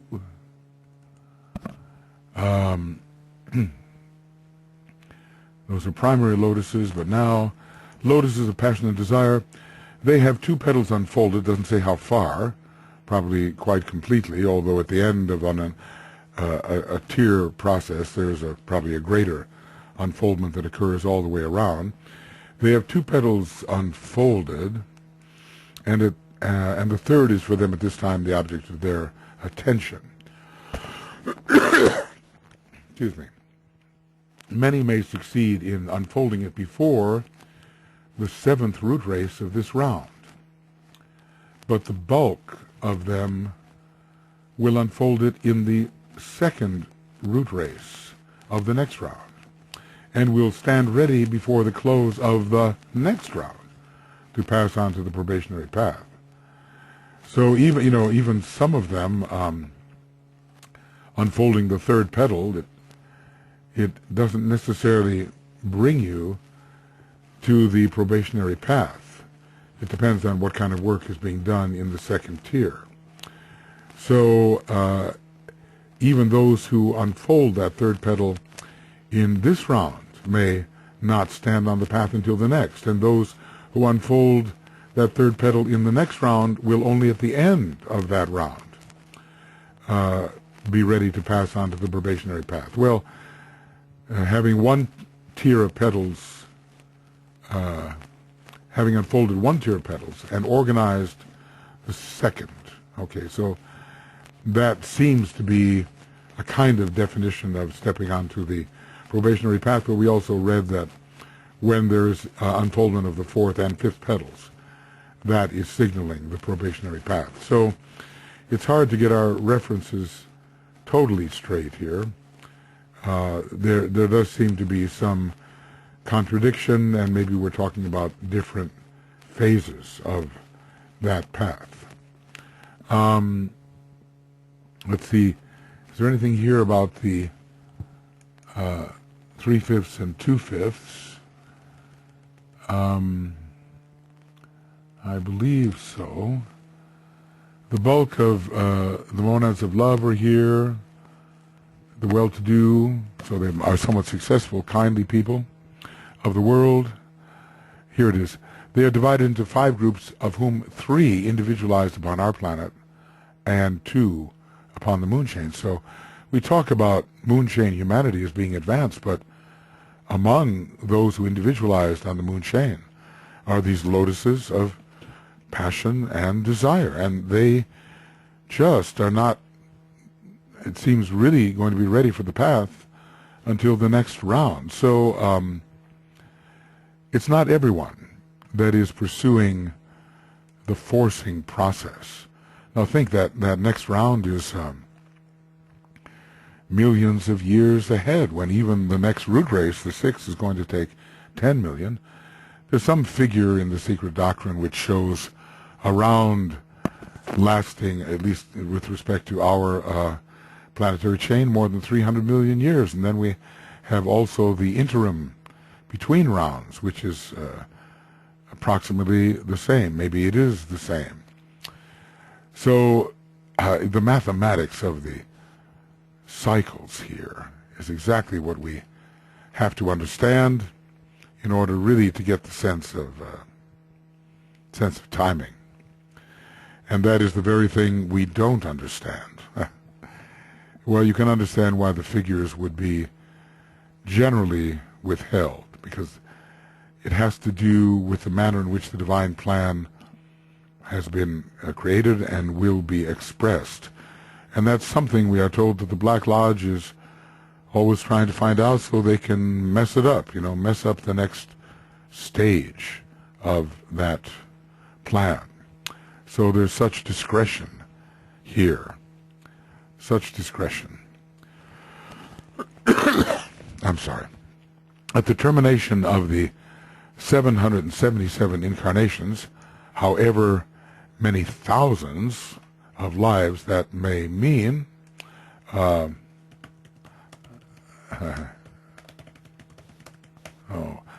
many thousands of lives that may entail, a man passes through the door of initiation, and that's going to be the first initiation, not the way the hierarchy considers initiation, namely that the third initiation is really the first initiation. So this will be the birth of the Christ in the heart, and enters upon a brief synthesizing period. Synthesizing periods, I think, are always brief. As a matter of fact, well, from the time the first initiation is taken, the synthesizing petals are beginning to unfold, but their real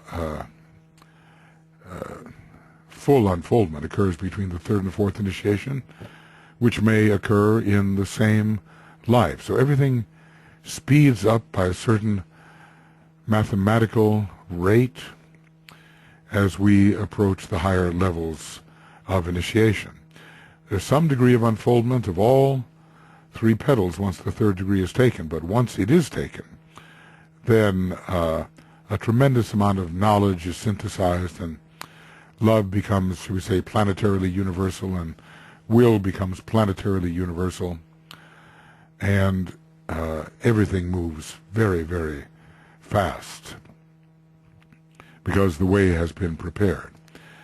So the door of initiation is entered as a human being begins to work with the sacrifice petals of the Egoic Lotus, and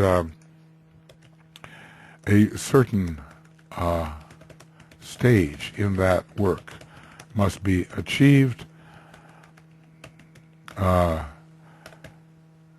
ACH, because the strenuous and abnormal efforts of the man occur before the rod of initiation is applied. Excuse me. We are here reminded that initiation connotes synthesis. So in a way there's kind of an initiatory process at the end of every at the synthetic end of every tier process. Now, so whenever a tier is synthesized, there will be an initiation process to accompany that synthesis. Now, for the second tier, we have the second initiation. For the third tier, we have the third initiation. But we may not have the first initiation or the synthesis of the first tier. That may be one of those. It may be, in fact, one of the lesser initiations of which Master DK speaks. Because we really do need not just the unfoldment of the outer tier of 3 petals. We need the unfoldment of 5 to produce the first initiation. We need the unfoldment of 5 petals to produce the first initiation, not just 3.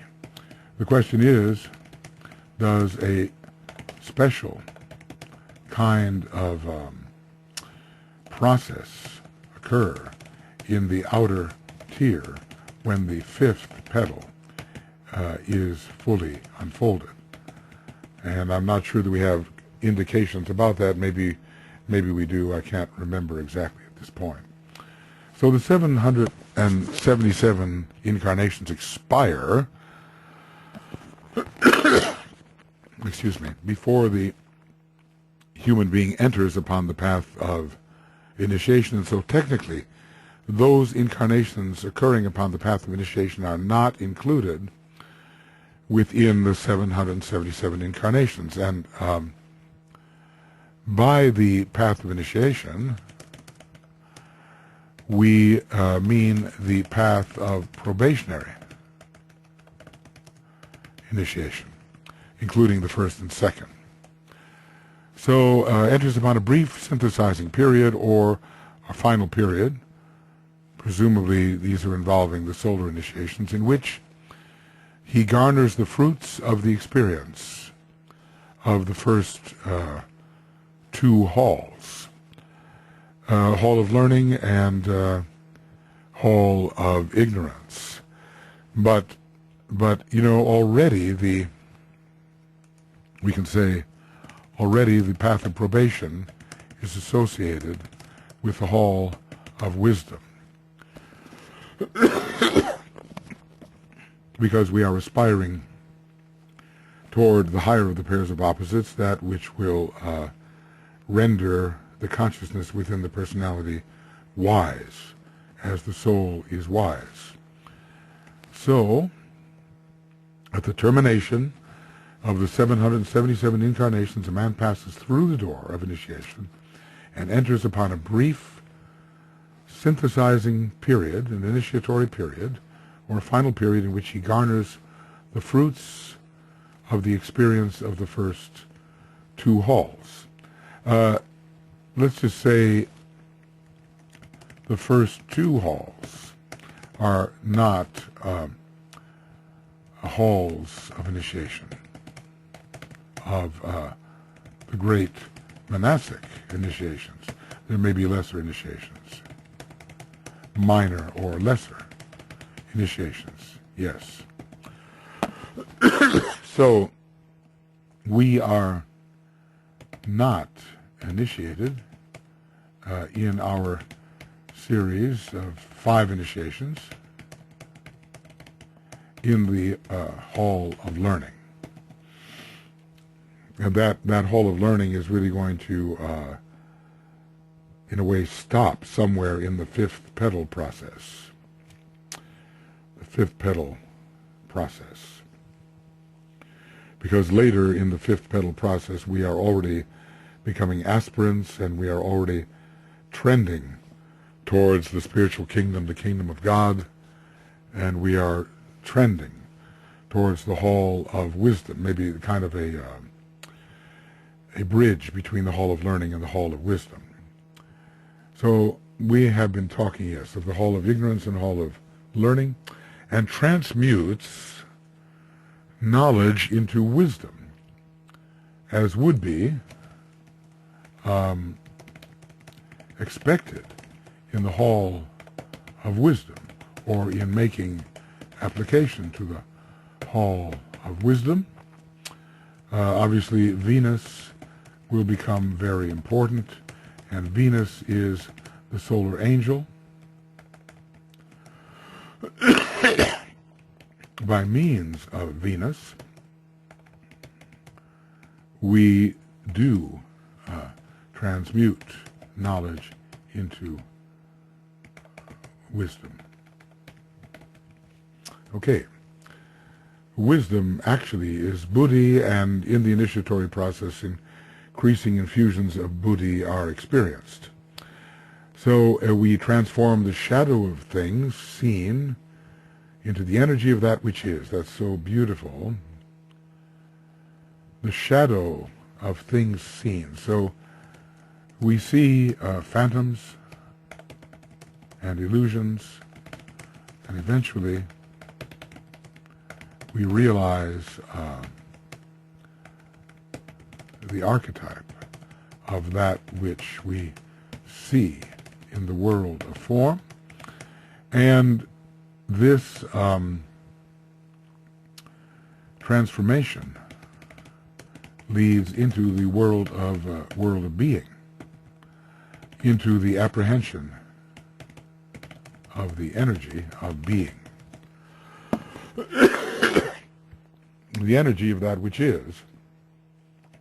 This occurs initially at the full unfoldment of the 9th petal. So that which is apprehended upon the levels of the spiritual triad, and achieves the final liberation from all the lower forms which seeks to hold him prisoner. This liberation would occur at the 4th degree. I don't want to speak too soon, but maybe my voice is on the way to coming back. I've just kind of forced it forward. I could collapse at any point here, but it's been days without being able to resonate anything. Anyway, that liberation occurs at the 4th initiation in the latter stages of the Hall of Wisdom. If there is such a thing as the Hall of Life, it would be entered at this point. The point of the 4th initiation and intimations of the Hall of Life, which might be called the Hall of Being, can already be had at the 3rd initiation. Let's see how much I will actually do here. The period of initiation itself is divided into 7 stages. These are the 7 initiations which are discussed in many DK books. The last and 2 highest initiations, the 8th and 9th, are not mentioned in this context. But if we start with the solar initiations, then we would have 7 moving from 3 to 9. But only 5 of these 7 concern the evolution of the ego, and I wonder which they can be. Well, here the ego simply cannot mean the causal body, as that is destroyed at the 4th initiation, whereas DK speaks of 5 initiations, including, presumably, the initiation of mastership. So we might say from initiation 3 to 7, the spiritual triad and or monad can be involved. Excuse me. So then the ego could be considered to be the spiritual triad. It is the true ego, we are told actually by DK. Spiritual triad is the true ego. While the causal body exists, we can speak of the ego within the causal body. When liberation occurs at the 4th initiation, the ego is liberated from the causal body and functions in a more unobstructed manner on its own planes, the planes associated with the spiritual triad, namely the very highest part of the higher mental plane, the Buddhic plane, and the Atmic plane. Just as the 5 Kumaras concern primarily the evolution of humanity in the system and on this planet, Now, I'll tell you what, this is a fascinating area. I can only recommend that you go into these written commentaries. I am discovering, some errors as I review the commentaries made, I don't know, some 5, 6, 7 years ago. But maybe there is something of value when speaking about the commentaries that I already made, commentaries on the commentaries. But I don't see the value right now of getting into the cosmic consideration about these exoteric and esoteric Kumaras. It's a fascinating subject. And I just would recommend that you,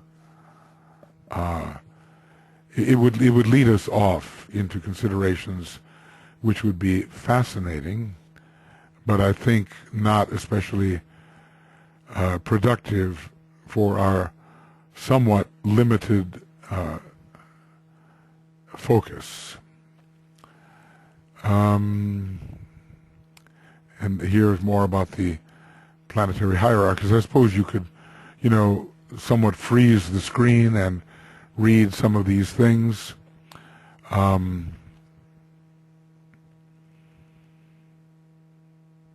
Yeah. All of these things are important, and my colleague Victoria Stone has, in Violet here, made some suggestions as well. But these are the more cosmic considerations, and I've done what I can with this particular subject. It's always intriguing, excuse me, and it's very necessary. But I think, let's just say, the foregoing, while fascinating, is larger than our subject. We are not, after all, dealing exactly with the egoic lotus of the planetary logos, or of the solar logos, or of the possible 21 differentiations in the egoic lotus of the solar logos. We're not dealing with the planetary Kumaras, and the intra-planetary Kumaras. No, our subject is the humble one of the human egoic lotus. So I think our process is best served by more or less sticking to that point. Then comes this very important statement that I have referred to. Now I realize, there is repetition here. Some degree of repetition does serve as a reinforcement, no question about it. I'm finding that in this study, certain vital references keep hammering home into my consciousness until they are really established and act as steadfast points of orientation. So I don't apologize too much for the repetition, because if we really want to know a subject, repetition is essential. I mean, think about astrology and how often the order of the signs and planets and houses have been drilled into our mind, into our consciousness, until they are just second nature now. But it wasn't always so, as you can tell from any one who attempts to learn astrology from the beginning. There's a lot of memorization work to be accomplished. Excuse me. Now this is that important statement. By the time the third initiation is taken, the inner circle of petals is opened, and the full-blown lotus in all its beauty can be seen. But of course, that the full-blown lotus in all its beauty does not include the complete unfoldment of all the synthesis petals, nor of the revelation of the jewel in the lotus. So the full-blown lotus of 9 petals can be seen in all its beauty, I would suggest. So this statement is of critical importance. The inner, see, we had that's another one of those landmarks, right? First initiation, petal 5. Second initiation, petal 6 and the second tier. Third initiation, 9 petals, the third tier and all tiers, except for the innermost tier of synthesizing petals. So the inner circle of petals in this case are the sacrifice petals, not the synthesis petals. I do differentiate between inner circle and innermost circle. I'm questioning here whether at the third initiation the group of 3 synthesizing petals is fully unfolded and whether the jewel in the lotus is to be fully seen. I think not. This is, from all indications, not the case. And rather it is a condition which requires the onset of the 4th initiation processes, or at least entry upon the period immediately before taking the 4th degree. The application of the rod at the 4th degree is one of the factors which helps to destroy the causal body, as well as the action of the atomic triangle and the monadic intervention in a way, and a type of a second aspect, will, operating from the Buddhic plane, and several at least, other factors which contribute to the destruction of the causal body. Yet it is curious, I say, that DK refers to the period of the third initiation as the period in which the full-blown lotus in all of its beauty can be seen, but so often the lotus is referred to as ninefold, or having 9 spokes, and the innermost group of petals and the jewel are considered to be of another order. Well, they do, I think, respectively relate to Buddhi and to Atma. But here is the clarification of this point, that at the 4th initiation, the inner bud bursts open through the effect of the electrical rod of force, which brings in the power of the synthetic ray of the solar system itself, and the inner jewel is thus revealed. So let us realize that the great ray of love, wisdom, that's not going to be it, love, wisdom, I wonder how this would work, LVW, well, I want to capitalize those first parts, first letters, if I can. No, love, wisdom is involved in the revelation of the jewel and in the destruction of the causal body. It's something about the second aspect of the will, but Buddhi, which is the larger type of love, is certainly involved in the destruction of the causal body. So that which is to be seen at the third initiation is not the full revelation of the synthesizing petals, nor of the jewel. Now, around the time of the third initiation, we certainly begin to synthesize, and we certainly sense the power of the monad. It becomes, I think, an intrusive energy factor in our consciousness, but still the fullness of that power is not completely revealed. Although in the same life it might be. Well, you know, if you don't take the 4th initiation in the same life as you take the 3rd, excuse me, then you will take it in the next, pretty much. We notice that the bursting of the innermost bud requires the application of the rod of initiation. So just at the point when the 4th initiation is taken, the revelation comes, the bursting forth of the synthesis petals. Maybe the rod, it sounds like here, sounds like the rod of initiation does not completely in itself destroy the Egoic Lotus, but maybe begins the process of destruction. And how long will that destruction take? And how is it experienced in the life of the personality? It seems like one has to enter an entirely different world. We also notice that it is the energy of the second ray, the synthetic ray of the solar system itself, which is being transmitted via the rod at the 4th initiation. Elsewhere we have learned that the fourth ray rules the fourth initiation.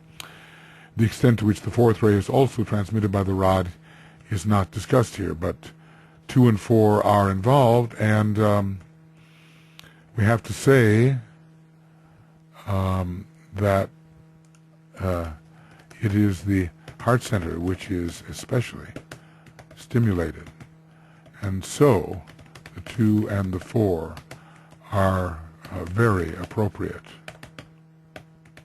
numbers, because we have the great second ray conveyed through the heart center, but it is a 4-chambered heart, and it is the 4th chakra if we count the normal 7 chakras, so the 2 and the 4 are here found.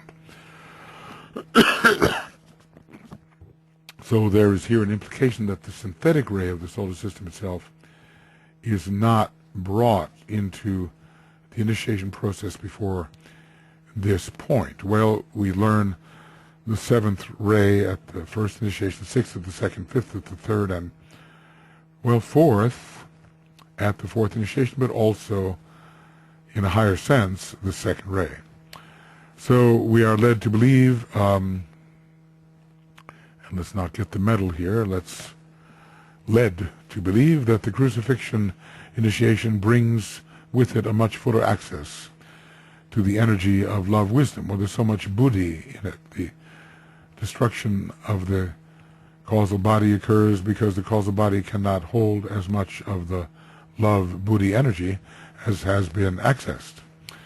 We also see that the revelation of the jewel in the lotus requires the application of the 2nd ray. Well, the 2nd ray of revelation, the ray of the great light. In fact, we find buddhi and the 2nd ray to be very much involved in the destruction of the egoic lotus, indeed. Achievement in the process of initiation depends upon at least 2 factors. The abnormal and strenuous efforts, DK uses the plural, of the would-be initiate, correcting these things, and also the application of the rod. Both, it seems, are indispensable, and certainly the efforts of the approaching dweller, the man is now the dweller on the threshold of life, or divinity or being, are completely necessary. The work has been accomplished. The energy resident in the permanent atoms has vitalized all the spirillae, and I suppose 7, 7, 4, and what are the spirillae of the spiritual triad? They're all 3 spirillae, and as the higher initiations are reached, I suppose these spirillae are stimulated as well. I suppose the 3 of the monastic permanent atom are stimulated, and by the time the 4th initiation is taken, maybe the 3 of the Buddhic. We might have to wait for the mastership initiation for the 3 spirillae of the atmic permanent atom to be stimulated, whilst the perfected force of the lotus and the dynamic will of the central spark are brought into full and united activity. There's a great blazing forth in beauty, we might say. So the 4th, number 4, is so connected with beauty, and this is the most beautiful point in the history of the Egoic Lotus. We might call it beauty before death.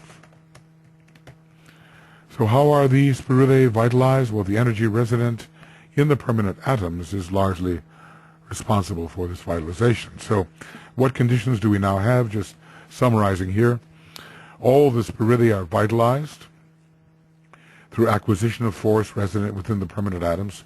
Certainly there's 7 in the physical permanent atom, 7 in the astral permanent atom, 4 in the mental unit, 3 in the monastic permanent atom, 3 in the Buddhic permanent atom, and not yet the fullness in the atmic permanent atom.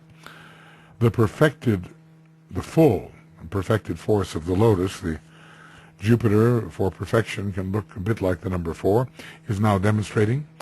The dynamic will of the central spark is now demonstrating, and that is the monad in extension through the jewel in the lotus. The perfected force of the lotus and the dynamic will of the central spark are now brought into united activity. So this must be a very great blaze upon the higher mental plane. We might also gather that the 7 spiridae of the physical permanent atom, the astral permanent atom, are vitalized. Well, maybe they will even be at this point fully vitalized.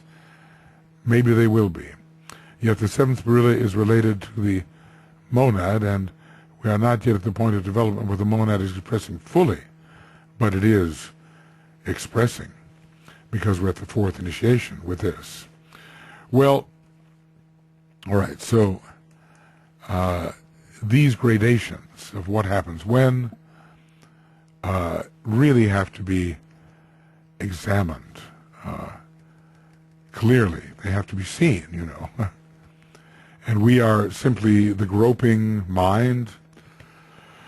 It's not yet the complete revelation of pure reason, nor of higher psychic sight, towards which we are all on our way. So this has been a couple of programs of bridging, as we have looked at the 777 incarnations. 700 in the Hall of Ignorance, 70 in the Hall of Learning, where polarity and the interplay of polarity is so important, the higher and lower pairs of opposites, and 7 on the probationary path, on which the soul is becoming stronger and stronger. And then, of course, comes this briefer and synthesizing period. We've really been dealing all through here with the 3 plus 3 plus 3 plus 1 equals 10, or 30 plus 30 plus 30 plus 10 equals 100. We have, or 1 plus 1 plus 1 plus 1 equals 4. We have been looking at threefold processes and putting them together in a new way, new interrelated way, through a final and briefer synthesizing process. We've been looking at the effects of synthesis, really. And synthesis, of course, is related to this 4th initiation. We can look at the tetrahedron here, and we have the foundational triangle, but we also have the point elevated above the triangle. Now I do think we are ready to get into the petals of sacrifice. We have prepared the way, and there should be a fairly solid, supportive structure for our understanding of these processes, in which most of us, as serious students of the Tibetan's work, will find ourselves engaged. We are interested in the process of initiation. Master DK's very first book was Initiation, Human and Solar. He knew, of course, of the amazing urge, the amazingly powerful urge to betterment that is within the human being. And so he offered a subject of great appeal, initiation. So we will be working with the synthesis of petal number 7, 8, and 9. Following that, we'll look at some large charts which maybe bring everything together. And then I would say this series of commentaries will be completed as much as I can work towards completion of the subject. So many things are missing, obviously, and so much understanding has yet to be achieved, but at least we should be able to look at life and understand the particular interior process which is occurring in correspondence with the outer processes in which we are engaged. So this program is more or less 2 hours and 35 minutes, and that will be, altogether about 5 hours, 5 hours and 30 minutes in the bridging work. So between petal number 6 and petal number 7. So let's call this the end of Egoic Lotus webinar commentary, program 48, and it's taken us to TCF 8:30 approximately, and I've been calling this the 777 Incarnations Part 2, and we'll have the beginning of Egoic Lotus webinar commentary, program 49, interesting number, and this will be on synthesis for petal 7, a very important petal with respect to the first initiation. Okay, friends, I hope I seem to maybe be getting my voice back a little bit. Nothing like using the voice that isn't there to get it back. Maybe it's coming back. We'll see. And I will work forward now on petal number 7. I hope we're developing a method of thinking which puts many pieces of knowledge together in a way such that a fuller picture can be seen in an integrated manner. So we'll be with you before long. See you soon. Bye-bye.